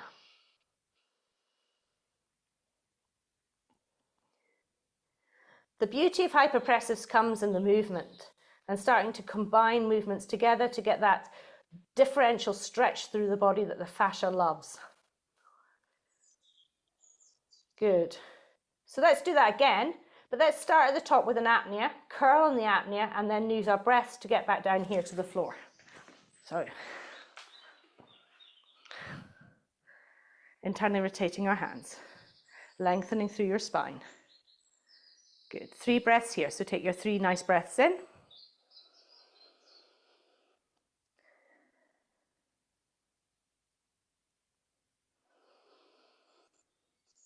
And when you're ready, you're going to perform your apnea. And as you perform your apnea, you're going to curl your neck, your thoracic, your lumbar. And then when you're ready to inhale, you're going to inhale in your position. Exhale, slide into a bend, hands on the floor. Then inhale in this beautiful little position here. Exhale, take one foot back, the other foot back. Inhale in your A-frame. Exhale down, apnea. Good, you're all doing much better than I did the first few times I did this. Make sure toes are curled underneath when you come down. Don't worry, we're going to do it one more time, but we're going to add some nice rocking at the top as well. So you start to really feel all these different movements that we can do. So we're going to come back up. How's everybody feeling? Okay, yeah? Too many apneas after lunch? That kind of feeling? Nicola? I was just going to say, it's quite hard work, isn't it? Yeah, yeah, it's much harder work than it looks. It's because we're using that hypoxia as well. So feet are hip distance apart, knees are nice and soft. We'll go for a nice basic one. So we're going to internally rotate our hands. So we're going to do inhale, open, exhale, close, inhale, open, exhale, close, inhale to a high V, exhale, close, apnea. And then we're going to curl our neck, our thoracic, our lumbar, and then come into our floor. Okay, so internally rotating. Shift your weight forward onto the balls of your feet. Ready to inhale and rock back. Inhaling, rocking back, opening your hands. Exhaling, rocking forwards. Inhale, opening your hands to a T. Exhale, rocking forwards. Inhale, opening to your high V. Exhale, rocking forwards. Close your mouth and nose, pause, apnea. Apnea, curling your neck, curling your thoracic, curling your lumbar, hands to the tops of your thighs. When you need to inhale, inhale here. Exhale, bend your knees, stretch your hands out in front of you. Then inhale, exhale, step one foot back and the other foot back. Inhale, exhale, come down, apnea.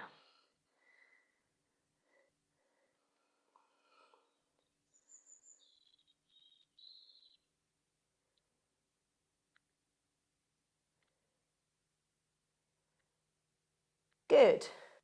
So you'll get used to how far you need to step back, because we want to remember that when we come to do our apnea, we want to be in our lovely little box. So if we step back too far, when we come down, our arms will be too far in front of us. So again, this will be something that you'll work on as you work on it, remembering that when we come into Gaia, that we want to be in a box. How did that feel for everyone? Now we're starting to combine things, yeah? Okay. Vanessa. I was just going to say, I found doing the arms and the rocking first.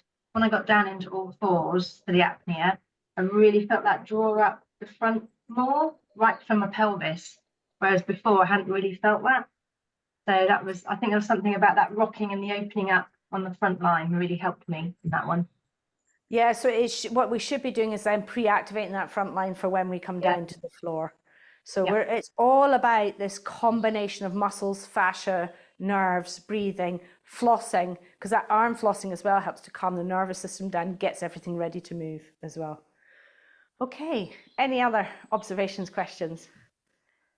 Okay, so quadruped. Quadruped positions, there are so many of them, but a lot of people are restricted by hands and shoulders and things. So quite often what I do is do one quadruped position on when we're on our hands and wrists, and then one when we come down into our kind of Sphinx position, Maya, and then I come back up again.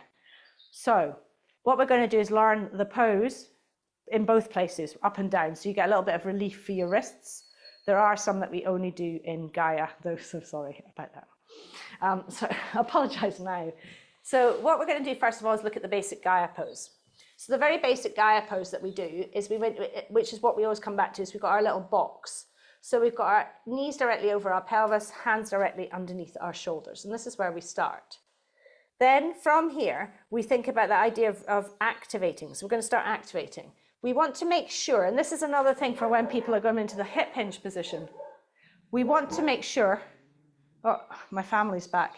We want to make sure that the pelvic, the glutes, shut up, Molly, the glutes are not tucked under. So the big thing for most people with pelvic organ prolapse is their body starts to make compensations, and they're usually unaware. So the first compensation people make is this tucking of the tailbone under. you know, and it's their body trying to hold the pelvic floor up from underneath. Then they start to get this really kind of no bum thing going on. And you see lots of people walking about like this. Then when they try to do the hip hinge, this happens. So they can't come into a nice neutral spine. So that idea of having the draw behind them that we talked about to help them unpack their glutes is really important there. We've got the same issue when we come to quadruped. So quite often people will be in this kind of almost kyphotic position here. So getting them to touch their sit bones and feel like their sit bones are pushing directly out behind them like headlights on a car is the analogy I use. So I get them to feel, so they've got proprioception, that their sit bones are not pointing down towards the floor, that they're pointing out behind them. We want this stretch in the glutes here. Okay, then from here, we want to activate. So we want to make sure we're not dropping between our shoulder blades, so I get people to do that first. So I get them to retract their shoulders, so they're feeling that tightness across. And then I get them to bend their elbows as they press their shoulders out towards the sides. So we've got this beautiful activation. Then we tuck our toes underneath behind us, sensing the idea of pressing our heels lightly away. Then we gaze straight down towards our hands. Now this is difficult for a lot of people. Most people would like to just look a little bit in front of them, but that creates this contraction at the back of the neck. So we want to make sure there's a nice long spine.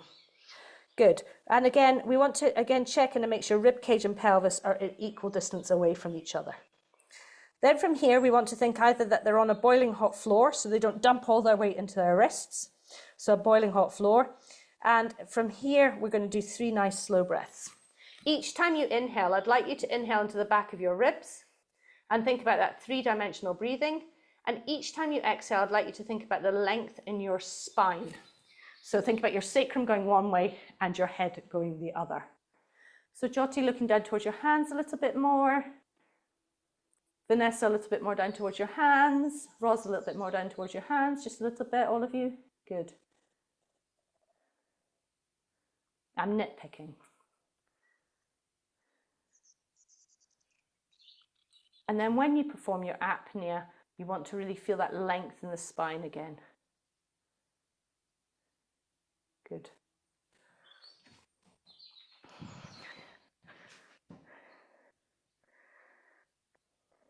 Okay, so what we're going to look at is the fundamentals of building a strong core. When we're tiny little babies, and the first thing we do is push ourselves up. So we push ourselves up into this quadruped position to start with. And you see kids doing this all the time when they're first starting, before they crawl. So this is a bit before they crawl. So then what they do next to prepare themselves for crawling and to prepare their spine and prepare their locomotion and their hips and their pelvis for crawling, what they do next is they rock back. So we've got this rock back position that we get. So we're looking at this fundamental rock back position next. So we're going to get into our static position, and then what we're going to do is as we inhale, we are going to press back with our pelvis, keeping our spine neutral. So what we want to do is we want to stop the pushback at the point where we start to feel that we're tucking our tailbone under. And this is what you've got to watch with clients, because a lot of people are very unaware of when they're going to start doing it. So you need to be watching and say stop, and then get them to do it again and stop until they feel it for themselves. The other thing, if somebody is coming back and they're curling really soon, you can get them to pause for a minute and get them to think about widening their glutes and coming back a little bit further. So we start to teach them this glute expansion that they need in order for them to have a much more functional pelvic floor.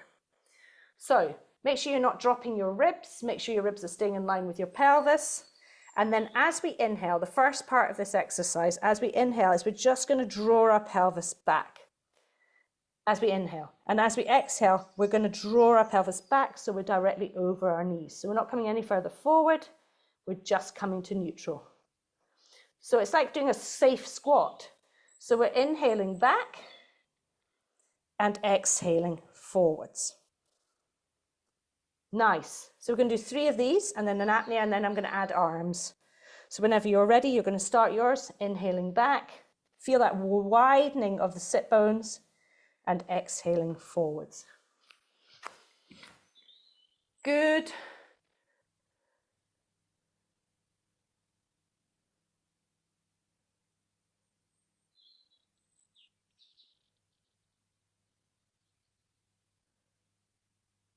And then pause in your neutral and apnea.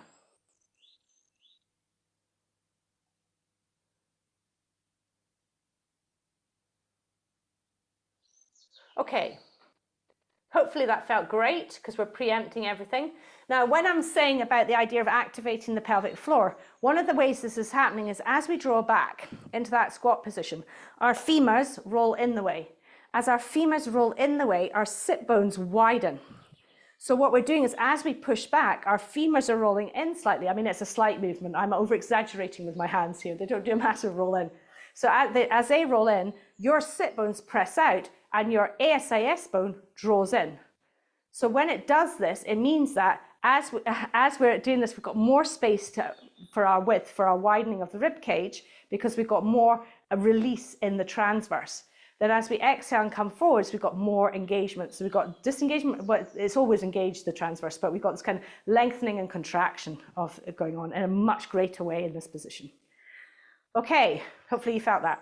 Arms. So now for arms. So what we're going to do is as we push back as we move back with our pelvis, we're going to keep our arms slightly bent, but we're going to feel the contact of our arms with the hands with the floor, and we're going to push back. So we're not going to push back so that we're pulling our shoulders up towards our ears. We're pushing back so we can really feel that engagement through the latimus dorsi muscle. And then as we exhale, we're going to pull ourselves forwards, again, engaging into the serratus and the lats. Okay, have a shot of it. So you're pushing back, pulling forwards, keeping your neutral spine. That's it, Jotty, and curl your toes underneath behind you as well, everyone. Perfect. Good. Okay.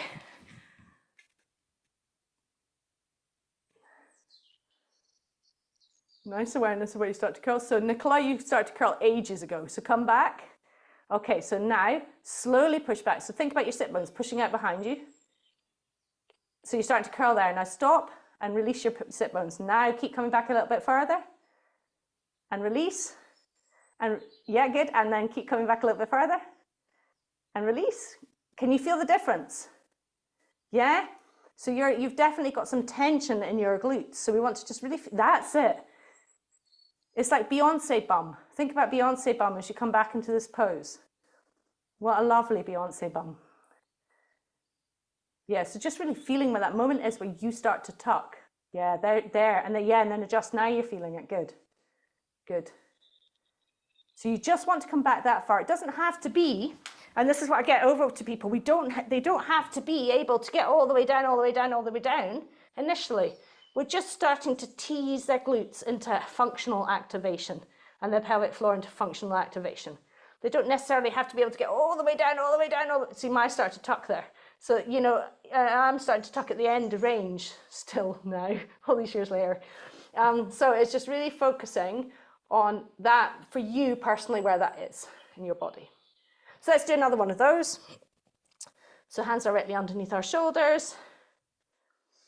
And when you're ready, you're going to find your nice alignment, pull your body lightly away from the floor, and then inhale, pressing back, and exhaling, pulling yourself forwards. Good.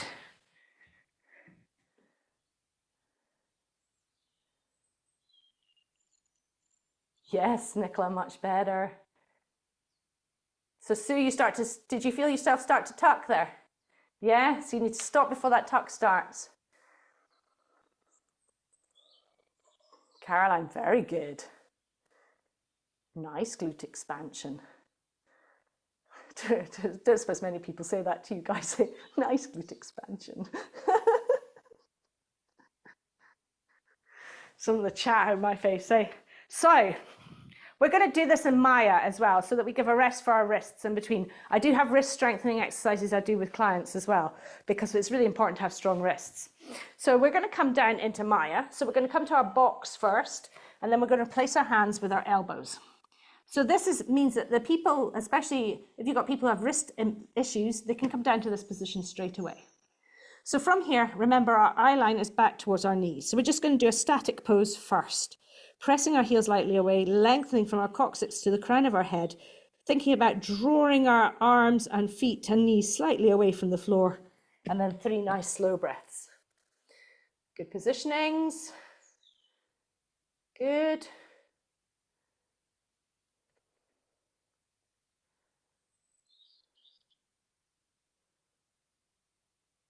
And Nicola, look back through your legs a little bit more, through your arms. Just, yes, just as nice, as straight as spine, less contraction at the back of the neck.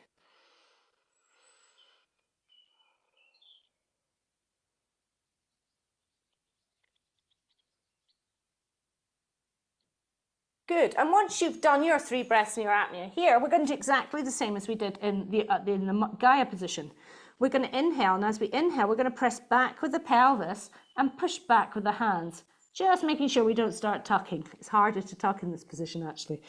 So keeping everything drawing back in a nice neutral spine, and then exhaling, we're pulling ourselves forwards. And you should feel a really nice engagement through those obliques as you pull back.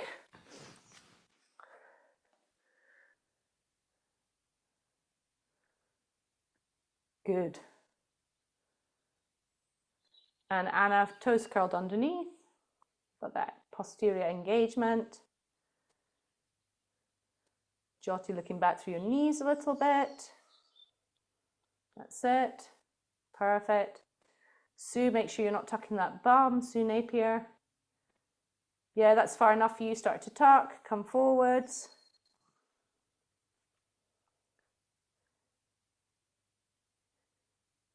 And then your apnea. Okay, while you're finishing that one off, I'll just check chat. Make sure there's anything I've got to cover. Yes, there's okay just to do cervical flexion. Definitely, totally okay to just do that. And I'm just going to... front breathing. That was the other question. I'll come back to that in a bit because, yes, we are going to go into that. But, yeah, I'll talk about that. So, how was that for everyone? Okay? Good. Let's come back up to Gaia, and we're going to look at crawling next. So, the next thing that kids do to build core strength and that mobility in their hips to be able to walk is crawling, which is why kids should always crawl for as long as possible because they get better mobility in their hips. I wish I'd known all these things. So all the things I wish I'd known. So hands directly underneath our shoulders again. We've got this beautiful, nice neutral spine. Now what we're going to do is just practice first with the motion of this. So we're going to inhale, and as we exhale, we're going to lift just a little bit off the floor, our right hand and left knee, keeping our spine neutral. And then we're going to place them down. Then we're going to inhale and exhale, and we're going to lift our left hand, right knee off the floor, keeping our spine neutral, and drop it down. I can't look around and do that at the same time, I've just realized. Then we're going to inhale, exhale, where we are, and then do our apnea. So just, you can do it without even breathing, doing the breathing method. You can just lift and just feel yourself, what happens with your body. This is a great movement for diastasis. So this lifting, alternate hand and leg up off the floor, is great for diastasis because it just engages that whole anterior chain loads.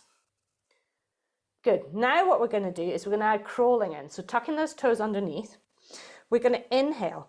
And as we exhale, we're going to lift the right hand, left knee slightly off the floor, and we're going to slide forward a tiny bit. It's not a massive movement because we want to keep that nice neutral spine.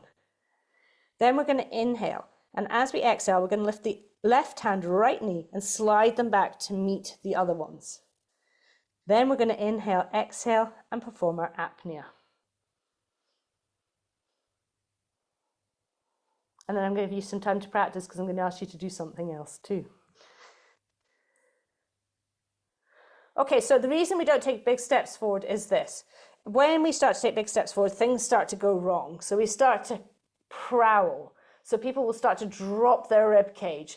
Pelvis will go one way. Other part of the pelvis will go the other. And we start to have this really sexy, crawl along the floor. I'm not looking for sexy crawl. I'm looking for co-activation of the rib cage, the pelvis, and the spine. So we need to do small movements. So what I'm going to get you to practice now is this. I'm going to get you to practice moving 3 steps forward. So you're going to inhale, exhale, inhale, exhale, inhale, exhale, apnea. Then you're going to go backwards, keeping the same beautiful shape. So you're going to inhale, exhale, inhale, exhale, inhale, exhale. And what's not going to happen as you come backwards is we're not going to go into inhale, exhale, inhale, which happens lots with my clients. So just being aware of the distance that you're moving, and it's harder almost to be aware of it going backwards. So coming into your beautiful position first, I'm going to watch you all now, so I'm going to give you something to practice. So you're moving on the exhale. Good.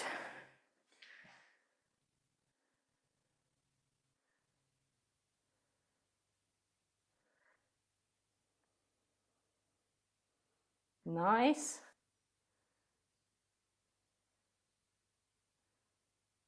So you can do your apnea in like asymmetric or symmetric, it's up to you. It's quite nice to do it in the asymmetric. Well done, Caroline. Well done, guys. So, Jyoti, when you crawl backwards a bit, you've got your hands too far in front of you, so just being aware of that. Yeah, so bring them back a little bit. Yeah, that's it. That's perfect. Yeah, good.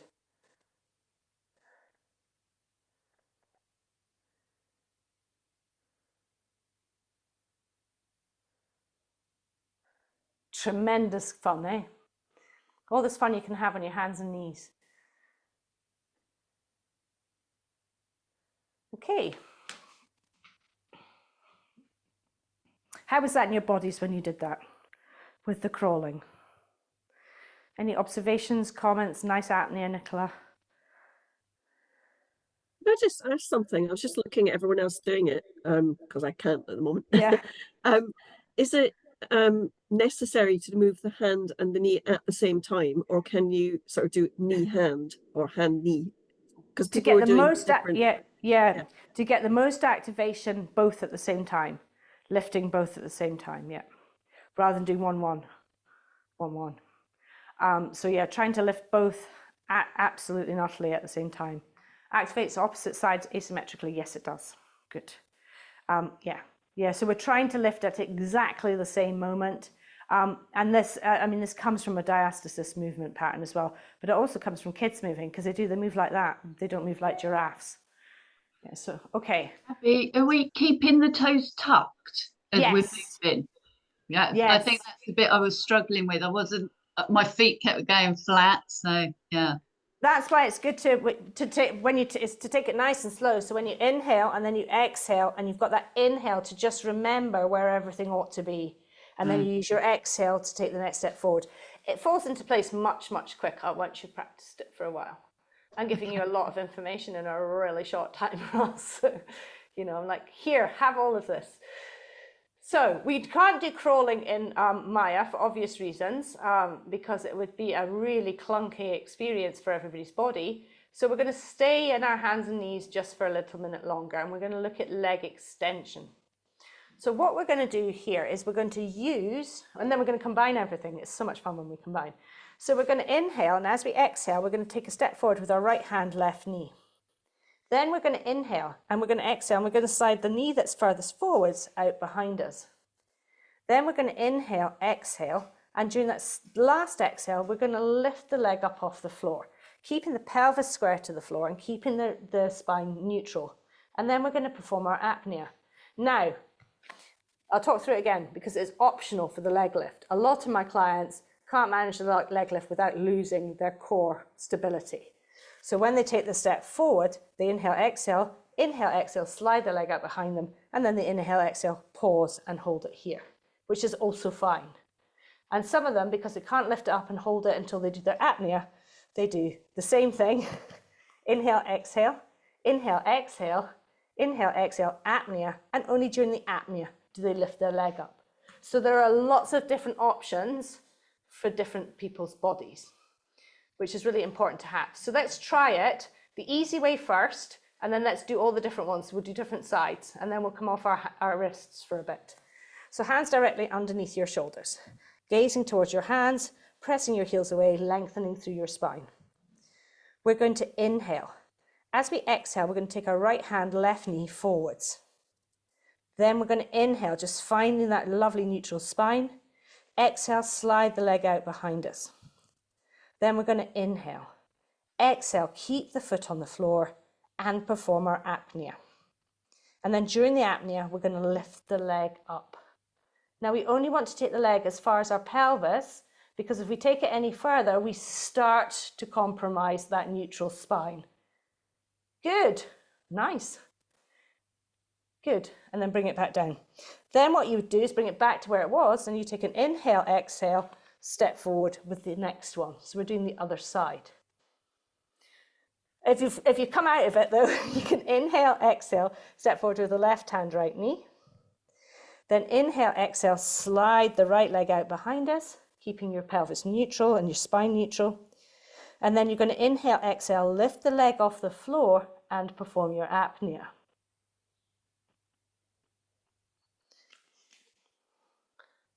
Tuck your toes underneath. So on. Okay, have a little practice of that on your own before we come back and talk, so you can just have a little practice through, because it's important to try and get it in your own heads as well. So it is the leg that moves forward that extends out the back. This creates a little bit more instability in your core than it would do if you were using the leg that was further back.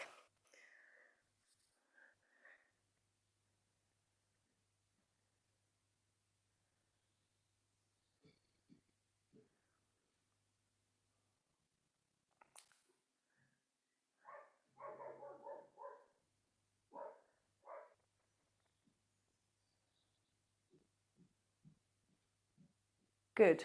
Things that can go wrong with this while you're practicing is that people can start to like sway over on their knee. So when they come into this position here and they start to lift their leg up, they'll start to sway over to compensate for the leg coming up. So just being aware that they are still standing so that their knee is directly underneath their hips is one of the major things here. The other thing that can happen is they lift their legs too high because they've been to loads of yoga classes and they think the higher up their leg goes, the better it'll be for them. But actually what I'm wanting is that engagement of that whole posterior chain. And when it comes to neck flexion, and we'll talk about that in a minute, what you can do is you can add that neck flexion that we did in standing. I'll give you a little time to practice this here too. You can add the neck flexion. So we can combine things. So I'll show you what I'd like you to practice next. What you're going to do is you're going to inhale. And as you inhale, you're going to rock back. As you exhale, you're going to rock forward, stepping forward as you come forwards. Then you're going to inhale. And as you exhale, you're going to slide the leg out behind you. Then you're going to inhale, and as you exhale, you're going to lift the leg up, perform your apnea, and then curl your neck. Look at that combination. Shall I talk you through the first one, yeah? Okay, so hands directly underneath your shoulders. I'm going to count you, so we're going to do a 3-6 count just to keep everybody together, and I'll do as much cueing as I can. So gaze towards your hands, press your heels away, and we're going to step forward first time with the left hand, right knee. So ready to inhale and rock back. In, 2, 3, forward and step forward with the left hand, right knee. 5, 4, 3, 2, 1. In, 2, 3, stretch the right leg out. 5, 4, 3, 2, 1. In, 2, 3, lift the right leg up. 5, 4, 3, 2, 1. Close your mouth and nose, pause. Widen your ribs. As you widen your ribs, curling your neck. So you press the heel away, curl the neck, so you get that beautiful stretch through the posterior chain.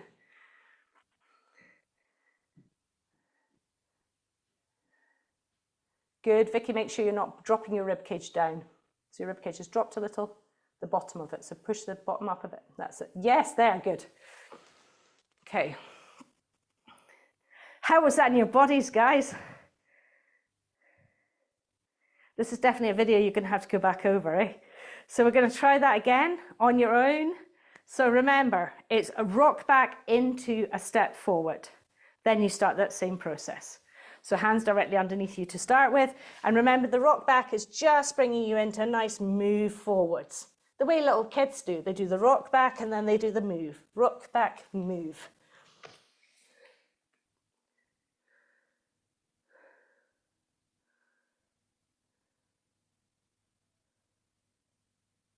Nice.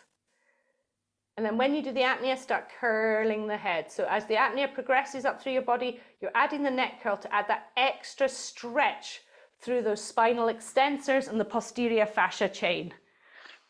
So it's an optional extra for people because sometimes it can be a little bit of a cue too far. So this is a level 3 exercise. We've taken it to by adding the cervical curl. It's a level 2 exercise up until that point. Okay. How are you all feeling? How did that feel? Yes, Anna. With these quadruped ones, are we always trying to maintain that sort of bend in the elbow and sending them out away from us? Yeah. Yeah, so always it's to create that activation in the shoulder girdle. So there's always an activation in the shoulder girdle. If you can't curl your hands in the way, you can have them pointing out in front of you. So I do have clients that have them out in front of them. But then to engage the shoulder girdle, we have to think about pulling the hands away from each other. So we get that same engagement in the shoulder girdle. And we'll have a slight lean down with our spine because our shoulders will be above the position of our pelvis. So it's just making sure that you're not trying to drop down, that we've still got that, instead of trying to find that long line through there, through the center there, it's going to be on a slant. Yeah. But lots of my clients can't turn their hands in the way. It's too much wrist rotation and shoulder rotation. So hands out in front is also good. We can also do it on fists for those who want to do it on fists if it's all just too much. So I have lots of people moving with fists as well. So again, just about getting in the position. And as we strengthen the wrists and the arms, then people tend to be able to get down onto the wrists more often. Yeah. So we're going to look at a Maya one now to take us off our hands for a minute. So we're going to come down into our elbows and we're going to look at Maya. So we're going to look at Maya into baby Callisto. So we're going to come from this beautiful position here. And we're going to inhale, we're going to do our 3 breaths. And we're going to get on our last exhale, we're going to perform the apnea up there. On the last exhale, we are going to straighten our legs up, loading through our arms. All the load is on our arms, up into baby Callisto, and then our apnea. Now for this one here, we're going to keep our neck nice and in line with our spine. So we're not pushing back and loading the pelvis, we're loading the shoulders. Okay, yeah, nice. So for you, Caroline, this eye's a little bit back because your head's a little bit contracted. Yes, yes, good there. So 3 breaths first. 3rd exhale, up you come. Toes curled underneath behind you. Good. 3 breaths. 3rd exhale, up you come. Caroline, if you move your pelvis back a little, keep coming, keep coming, keep coming. Now move your elbows back a little. Elbows back a little bit more. There, stop. Yes, there, that's a much better box for you. And Jyoti, your pelvis is quite far back, so bring it forward. So just bring your pelvis forward. Back a little bit, getting too far forward there. There, stop. Now, yes, much better position, good. And Roz, look back through your legs a little bit because your head's a little bit out of, it's in contraction. Emma. I forgot the breath, sorry. Yeah, so there's 2 ways to do this. The easiest way to start with is to come up on your 3rd exhale and perform your apnea. So for this one, hands point down towards the floor, so palms are on the floor. That's it, yeah. Like praying almost.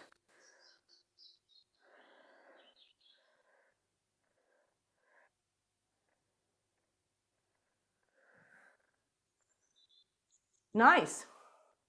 The other way you can perform this is to do the apnea and then come up. So you do your 3 breaths, apnea, come up during the apnea. So have a feel of what that feels like before I add something else to it.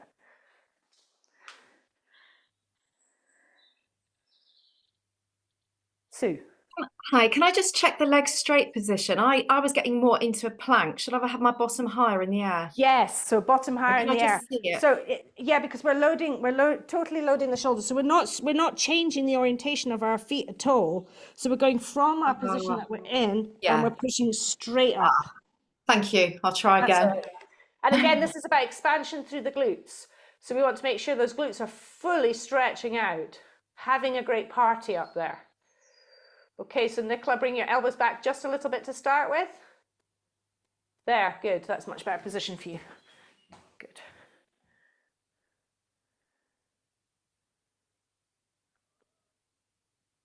And tuck toes underneath, everyone. Yes, Sue, that's much better. Good.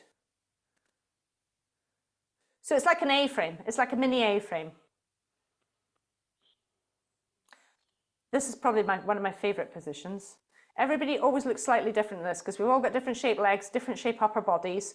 So it always looks different in everybody. So don't get wedded to one person looking one way. Okay. So this time we're going to do our rock back and then our apnea and then into that. So we've got lots of pre-activation for our glutes, our pelvic floor and everything before we come up. So don't worry, the next stuff's really easy, she says. So we've got our cervical flexion extension next, which is nice and static. So hands directly underneath our shoulder, elbows directly underneath our shoulders, curling our toes underneath behind us. We're going to inhale, pressing back with our arms, stretching back with our glutes, exhale forwards. And then we're going to perform our apnea. So 3 of those, then our apnea into our baby Callisto.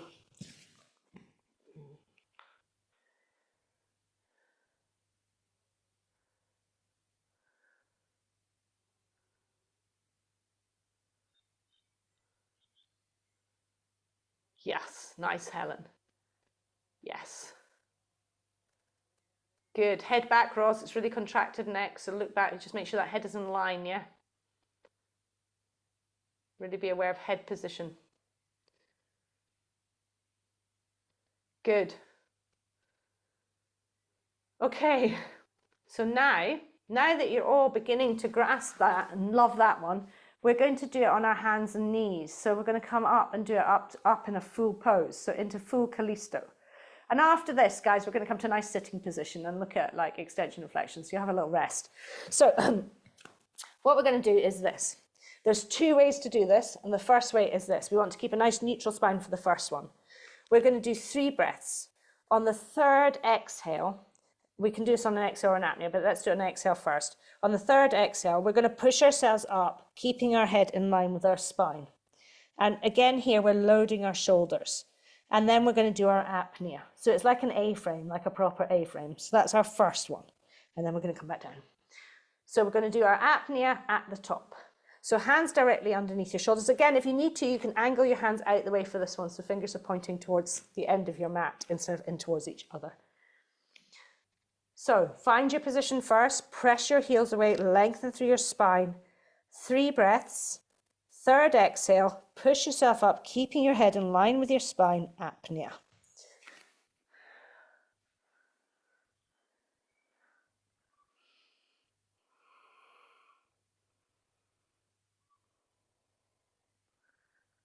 Roz, watch that head down.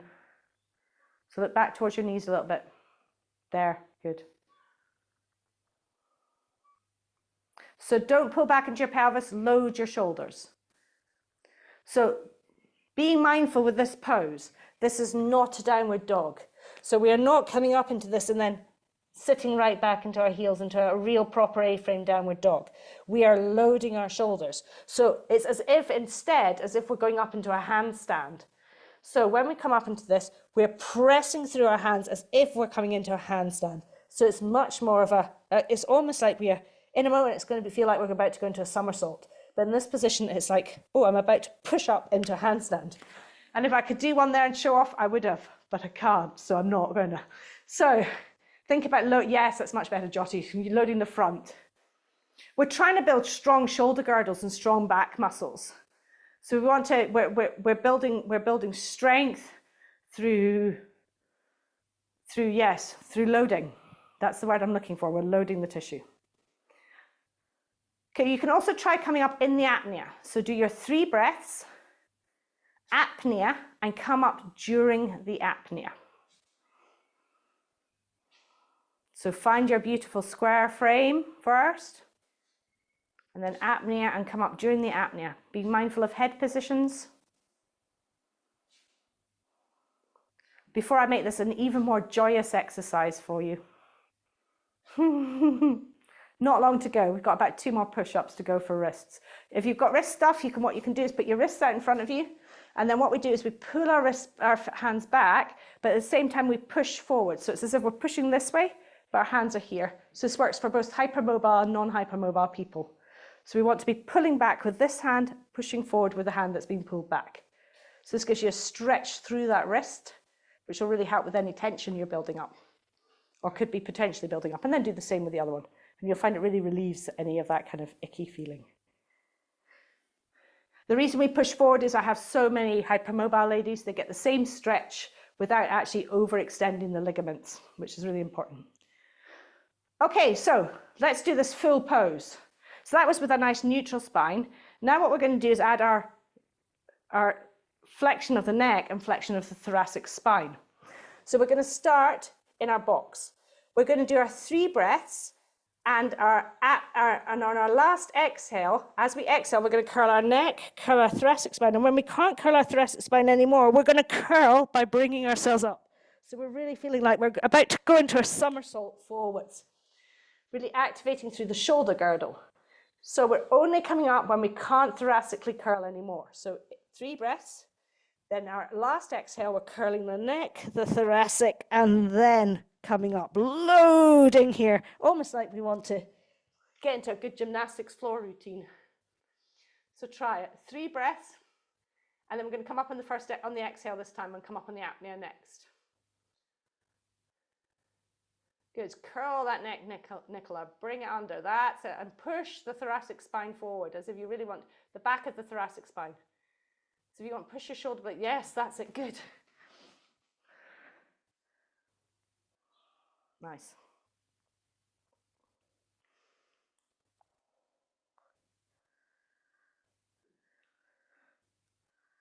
Once you've done it coming up on the exhale, this time do it coming up on the apnea. So you're going to do your 3 breaths. As your apnea starts, you're going to then extend your apnea by curling your neck, your thoracic spine, and then come up. So you get this beautiful stretch as you build your apnea. Again, this is level 3 because we're moving on an apnea, and it'll be something you'll need to practice. Anna, that looks great.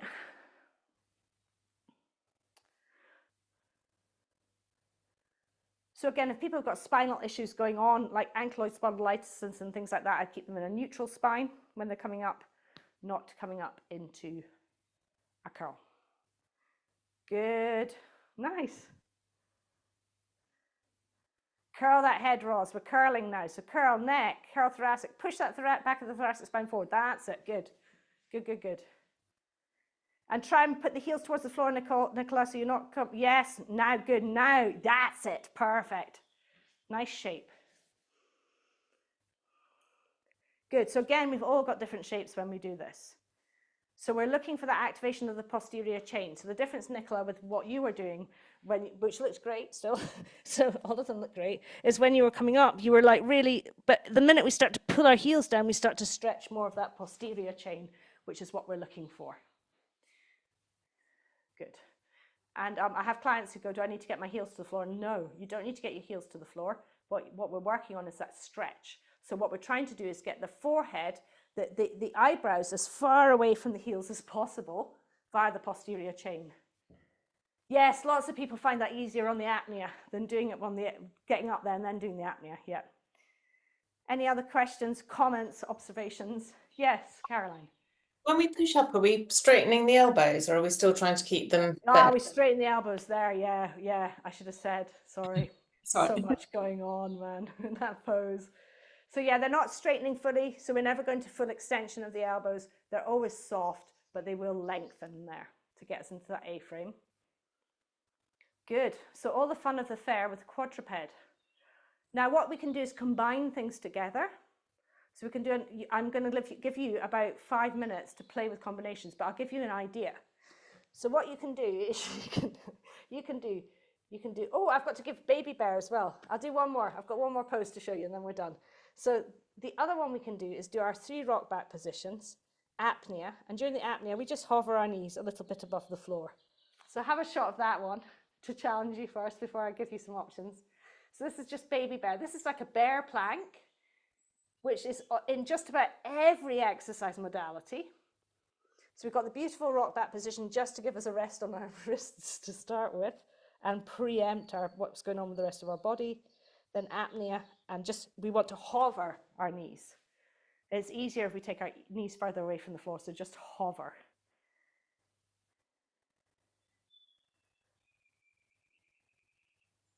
Nice.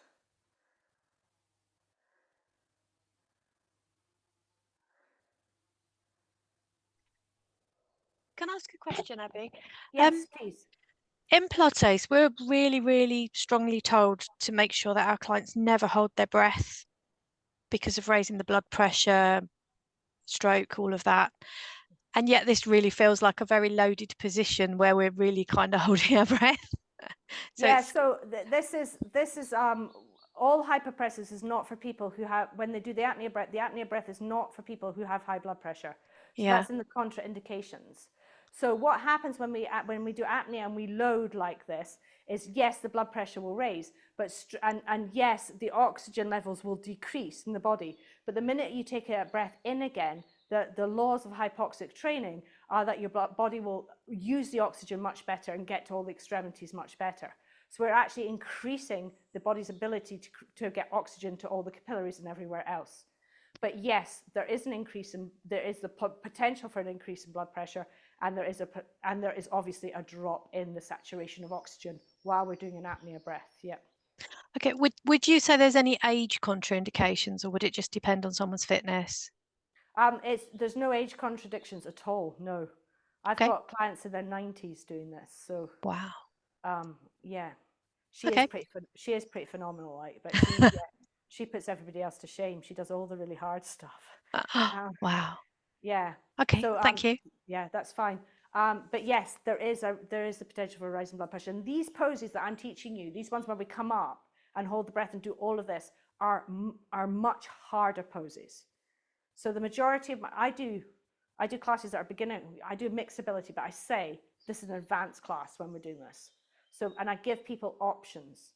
So the first, when we're doing one where it's a quadruped position like this, if I'm planning to get people all the way up into Callisto, we'll start here. Then we'll do some rocking back and finish here. And I'll say to people, if this is where you want to be for the next 4 poses, that's great. So they'll just do rock back into this, and that'll be their position. Then I'll introduce coming up into a little bear plank. And I'll be like, if that's where you want to stop, that's great.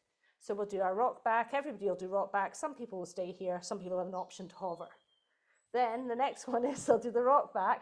And then they've got the option to stay here, the option to hover, or the option to come all the way up into Callisto. So I give them, I'm like, option, option, option, as I go through classes to make sure that there's something for everybody. There's a lot of talking in my classes because I have to keep giving options. But it's a good thing, Abby, yes, can I ask yes. a question for that Yes. last question? So I've got a few clients who their blood pressure is controlled with medication. Is that the same contraindication? No. So Right. the contraindication is for people who've got high blood pressure that have not got it under control yet. Okay. So if they've got it under control with medication, then they're fine to do these exercises. But what I do say to them is that they go back for regular checkups, because quite often they need to reduce the medication that they're on. So as they do this breath work and as they do this hypoxic training, the idea is that the blood pressure lowers or normalizes, comes to a lovely harmonious neutral. And that's where we're wanting everybody's to come to. And breath work, especially slow breath work like this, with intermittent hypoxia, does create a lowering of the blood pressure. But initially, it's a real contraindication, because the apnea with the movement creates an increase in blood pressure, but overall, it helps you to find a harmonious blood pressure in daily life, is where it's at. So the two things kind of feel like they contradict each other, but they don't. Yeah, it's a lot of work. And remember, the apnea breath is something we're holding for as long as is comfortable for our clients. So we're working within there, if it's a 6-second pause, brilliant. If it's 8-second pause, brilliant. If it's a 15-second pause and that works for them, brilliant. I never take people above 15 seconds, except for that one client I have who insists on doing 20, but she's got phenomenal lung capacity, I go away and make a cup of tea when she comes. So, okay, so from here, we've got all these combinations. So I'm going to give you some time to play with them. Now, what you can do is you can do all sorts. I mean, you can do a rock back into a step forward, rock back into a step forward, leg extension, lift, bring it back down, step back here, up, back down.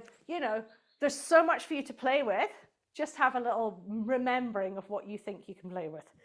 Yeah, so just so you've got it in your bodies. And there's time for people to ask questions if they want about these ones too, Abby, can I ask a question? Yes, of course. These more difficult poses, should the apnea then be stronger, or is it the same but we're just loading the body more? It's the same, but we're loading the body more. For some people initially, they'll feel the apnea less, because what we're doing is we're using so many muscles during the apnea that we're using up the residual oxygen quicker, which means you might be able to hold the expansion for less amount of time.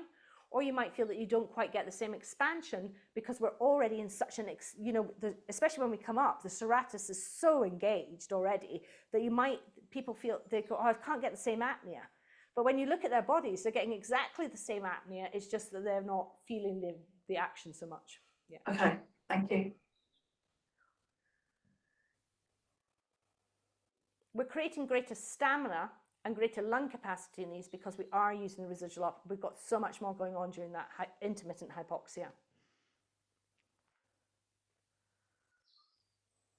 Would you ever not have the 3 breaths beforehand? In other words, would you do one apnea and then maybe go straight into another one? Is that a thing? Yes, so that's what I was saying at the beginning about if I'm not working with a population that's about pelvic floor and about reducing trauma, if I'm working with my ladies who are like training for marathons and things, then yes, they can go from, I tend to give them 1 rest breath though. So they've got they've got a bit of residual oxygen in their bodies.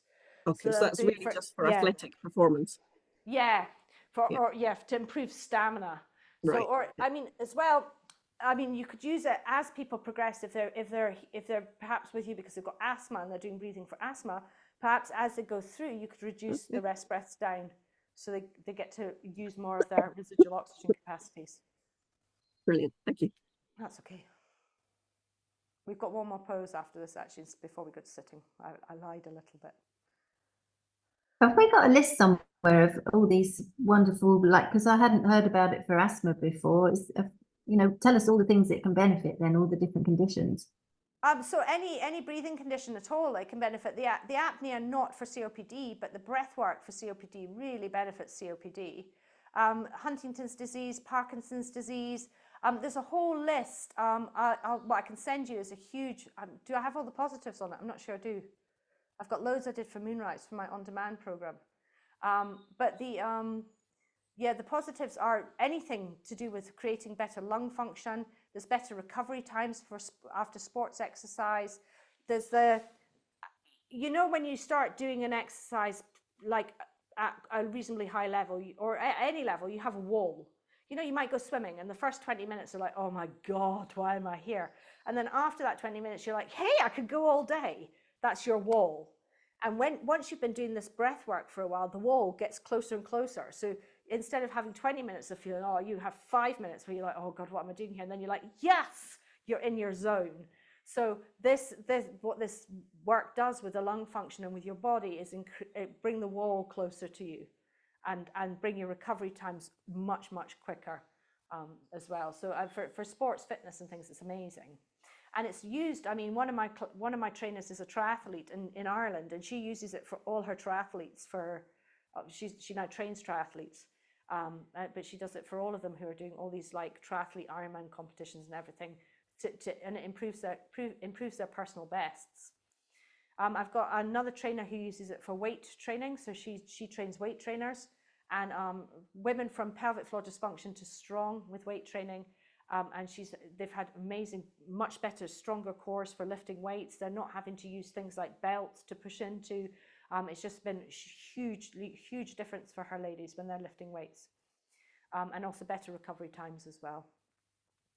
So it seems to the more it gets used, but in Spain it's used for the top kayakers use it, the top footballers use it, some of the rugby teams use it. There's like Tamara went just about everywhere within the sports world, and everybody got such good results from it. Yeah. Thank you. That's all right. Anna. So, the stuff we've just been doing now, the level 3 stuff, the combined stuff, maybe putting some flexion in, etc. Say you were teaching, hypopressive class, like 6-week block, 1 hour a week. Would you even get to that in week 6? Sometimes. I mean, I've got a plan for a 6-week plan, so I'll send it to you. But it does keep it quite basic in the foundational with a bit of moving. But I tend to bring in the rocking really, really soon for people because that movement is so nice for people's bodies. So I tend to bring it in on the second session. There'll be some rocking in there somewhere. Yeah. And the crawling as well, especially for women who have diastasis or they have got really weak cores, you know, the ones that come and they almost look floppy.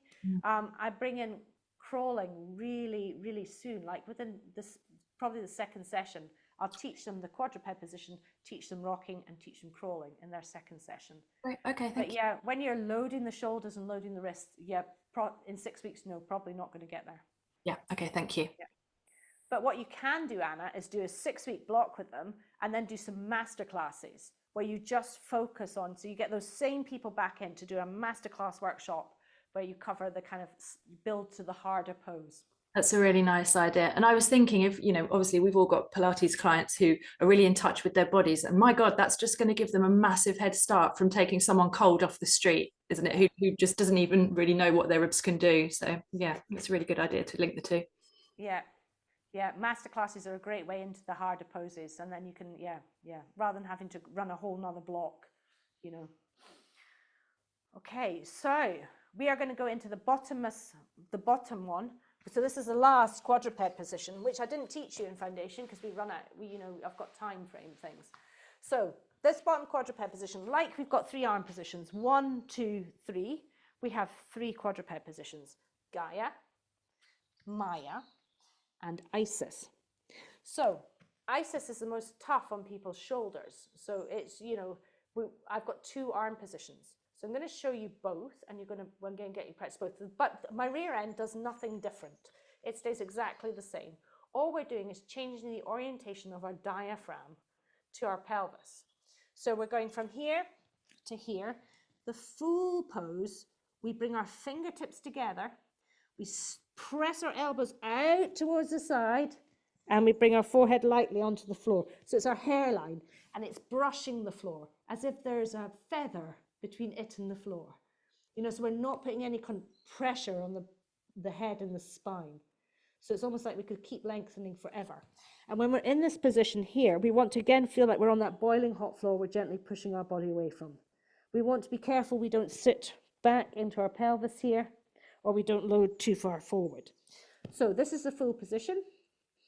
So let's have a shot. So come from your box so you get the right position. Box. Replace your elbows with your hands. Curl your toes underneath. Fingertips touch. Elbows press out towards the side. Hairline brushes the floor. Good. Now here. 3 nice slow breaths in an apnea. I'll show you the easier arm position in a minute too. So if this one's too much, take a pause and I'll show you the easier one in a moment.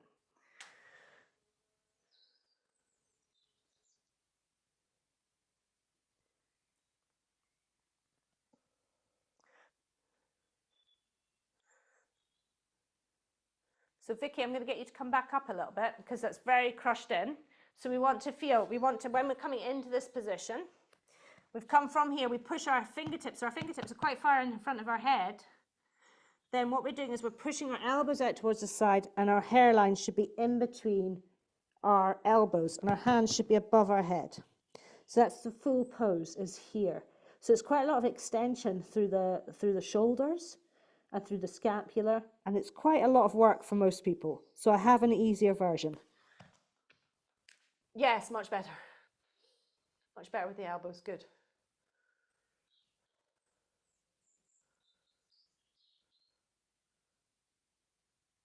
Good, so some of you have already found the easier position just by dint of moving about to find what's comfortable. So the easier position starts in exactly the same way. Our fingertips come together. Then what happens is as we press our elbows out towards the side, we slide our hands down in line with our elbows and then place our hairline lightly on the back of our hands. So now we've got a much more kind of square support here. So we're not reaching quite so far forward. So elbows directly underneath shoulders, knees directly underneath hips, toes curled underneath behind us, fingertips together. Slide the elbows along the floor out towards the side and bring the hands in line with the elbows. And then lightly brushing the back of your hand with your head. And this for most people is a good starting place. So Ross, make sure you're not sitting back too far. Come forward with your pelvis a bit more. Bring your arms a bit further forward now. I know it's like finding the position to start with. Good, that's perfect. Now, fingertips together.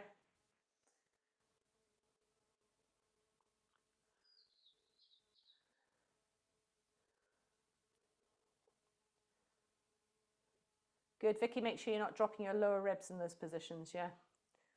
Just make sure you've not dropped them down. So if you come back into it, and I'll, good. Yeah, so now I'd like you to lift your lower ribs up towards the ceiling. That's it, a little bit more. There, good, that's much better. Can you feel the difference?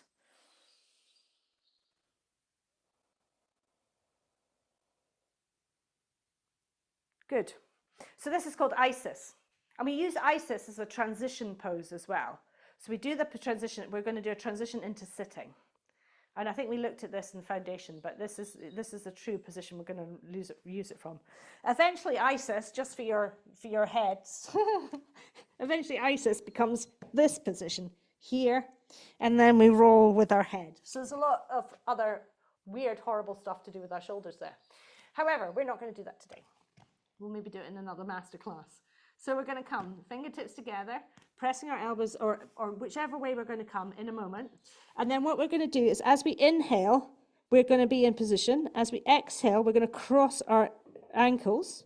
Then we're going to inhale, and as we exhale, we're going to sit our bottom back towards our heels. Then we're going to inhale, place our hands next to our knees. Exhale, pop ourselves up and over. Apnea. Yeah? Looking at the faces, just going, I'm not doing it. So if this is too much for your knees and your shoulders and everything, you can just come into a sitting position. But if you'd like to try it, you can. If crossing the knees and then jumping over is too much, instead of crossing the legs behind us, what we can do is slide the legs out towards the side, sit back, and then instead of popping over, we just slide our legs round. Much more dignified than the other way. So, or you can just come to sitting. So quite often in class, I just go, just find your way there, or you can do this one with me. So let's talk through it. So from our ISIS, whichever one you've chosen to be in. Good. We've just finished our apnea. So let's pretend we've just finished our apnea. Apnea's finished. Then we're going to inhale. As we exhale, we're going to cross our ankles. Then we're going to inhale. As we exhale, we're going to push ourselves back towards our heels. Then we're going to inhale, placing our hands next to our knees, and then exhale, popping ourselves up and over, apnea. Most of my clients just laugh at me when I suggest that we're going to do this. So, but it is a lovely transition once you nail it. So it's a good one for you to practice. So let's talk here about what we're going to do here in sitting. So in Hestia, we're going to talk about neck flexion and extension. And we don't really, I have started to add a little mini cobra into hypopressives, which we might have time to have a look at the end, just for fun. And we've also got our front lying position, which I'll talk about, because somebody was asking about breathing into your back for COVID recovery and things. And you could use that one. However, the breath work that we do in hypopressives is already being used in Italy by the doctors there, because the head COVID doctor over there is a connection to the head of the IHC, and she of course teaches hypopressives.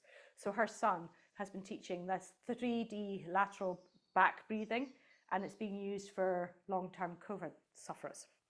So just the breathing itself is being used on its own. But I'll show you a prone lying position just for fun. So we're going to find our sitting position. You can have your legs crossed, of course, legs out in front of you, hip distance apart, or legs in your diamond position. Whichever one works best for you. You can sit on a block, a chair, whichever works best for you for this. We're going to talk about the neck flexion first.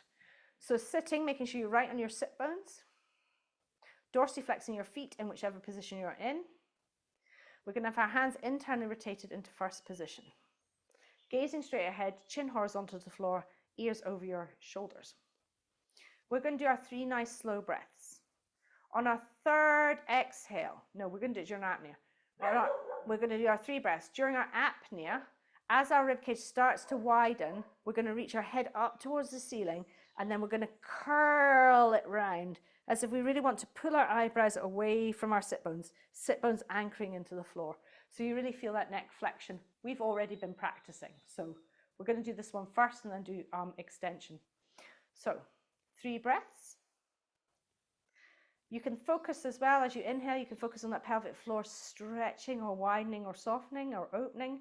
And then as you exhale, you can think about the pelvic floor drawing gently back in. So we've got that opportunity for that visualization here too. And then as your apnea starts to build, start to think about the head reaching away and then curling, really feeling that length as we stretch that posterior fascia, making sure we don't start to lean forwards, that it is just purely from the neck. Making sure the chin doesn't touch the chest. Think about that apricot underneath the chin to keep the vertebra wide and open.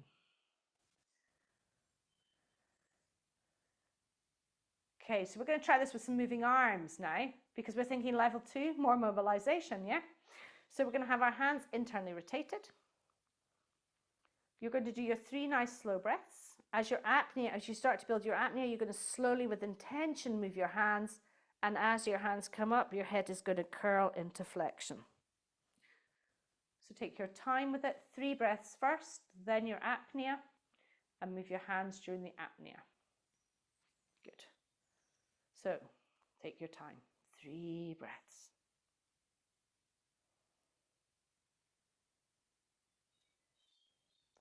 Remember, you're reaching for your buttocks through to your hands. So you've still got that stretch through the thoracolumbar fascia.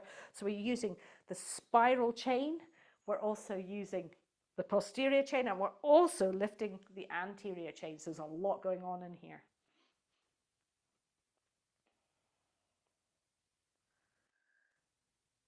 Nice. Now we're going to add a little bit more for our arms here. So we're going to do the same thing, 3 breaths. As we start to perform our apnea and our cervical flexion, we're going to bring our hands up, and at the end we're going to open them into a high V. So we get a real stretch through that posterior chain. Okay, so take your time, 3 breaths again. Take your preparation, chin horizontal to the floor, eyes gazing straight ahead, beautiful and soft.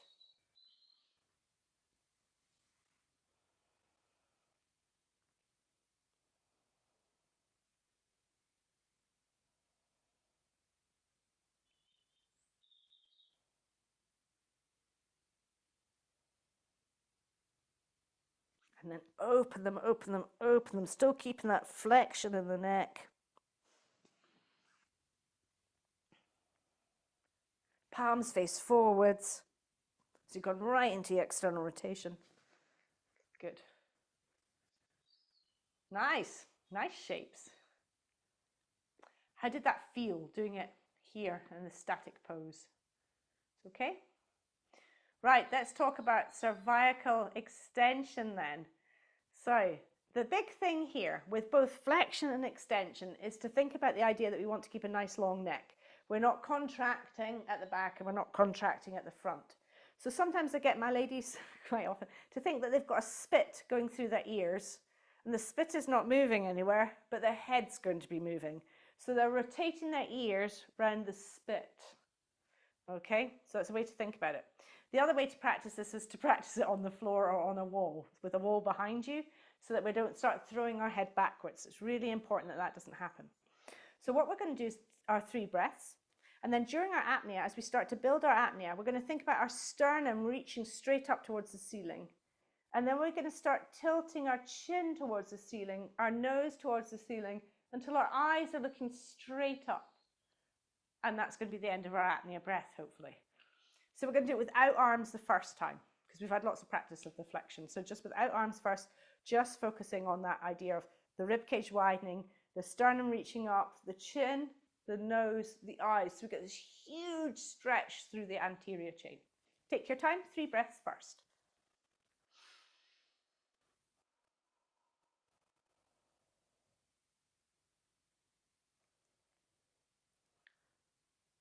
So we keep lifting, and remember spit. So chin, nose, eyes, spit's holding your ears up.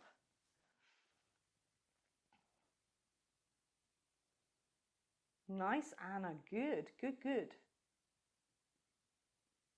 and that reaches from the sternum as well. Think sternum, chin, nose, eyes.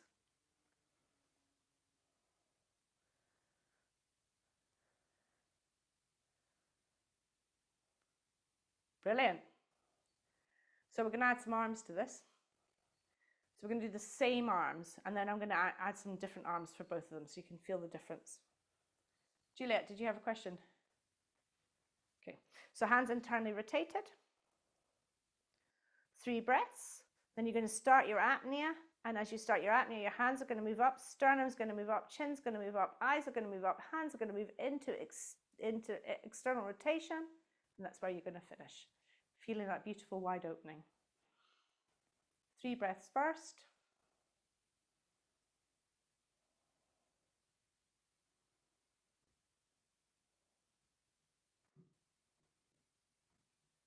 Good. Remember, neck long, neck long.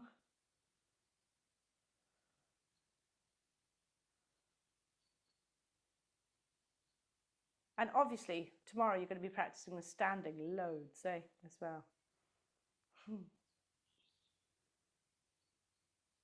Nice. Okay, so this time we're going to do something slightly different with our arms. So we're going to start with our hands in an external V like this. We're going to start doing our apnea, and as we start to curl our neck, I'd like you to turn your hands, so I'll show you from the side in a minute, and what you're going to do is just press backwards with your arms a little. So everybody's arms are different sizes, so you'll have to have them further apart depending, if they're really long arms. So we're going from here, we're going to start doing our curl, and then we're going to press back. So our fingers are pointing towards the front. It's almost like we're pressing all the way back like this, but we're never going to get past that midline. And then we're going to curl our neck. And what this does is gives a lovely stretch through the back of the neck. If your arms are longer and they're like fully on the floor here, and you really feel like you can push yourself off the ground, I wish I had arms like that for pull-throughs in yoga. However, what you can do is you can just take your hands slightly further out towards the side and still get that push back position. So from the back, it would look like this. So we really got this really wide opening of the shoulder girdle. Okay, let's have a shot of that. Start with your hands out towards the side so we get that rotation. So we've gone from external into internal rotation again. So 3 nice slow breaths.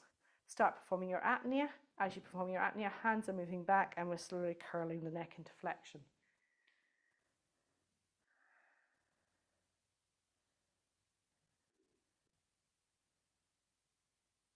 Good. So arms stay like they're soft, but they're straight. So we're really feeling, it's like a tricep kick back if anybody does that. Fingers point towards the front. That's it, Caroline.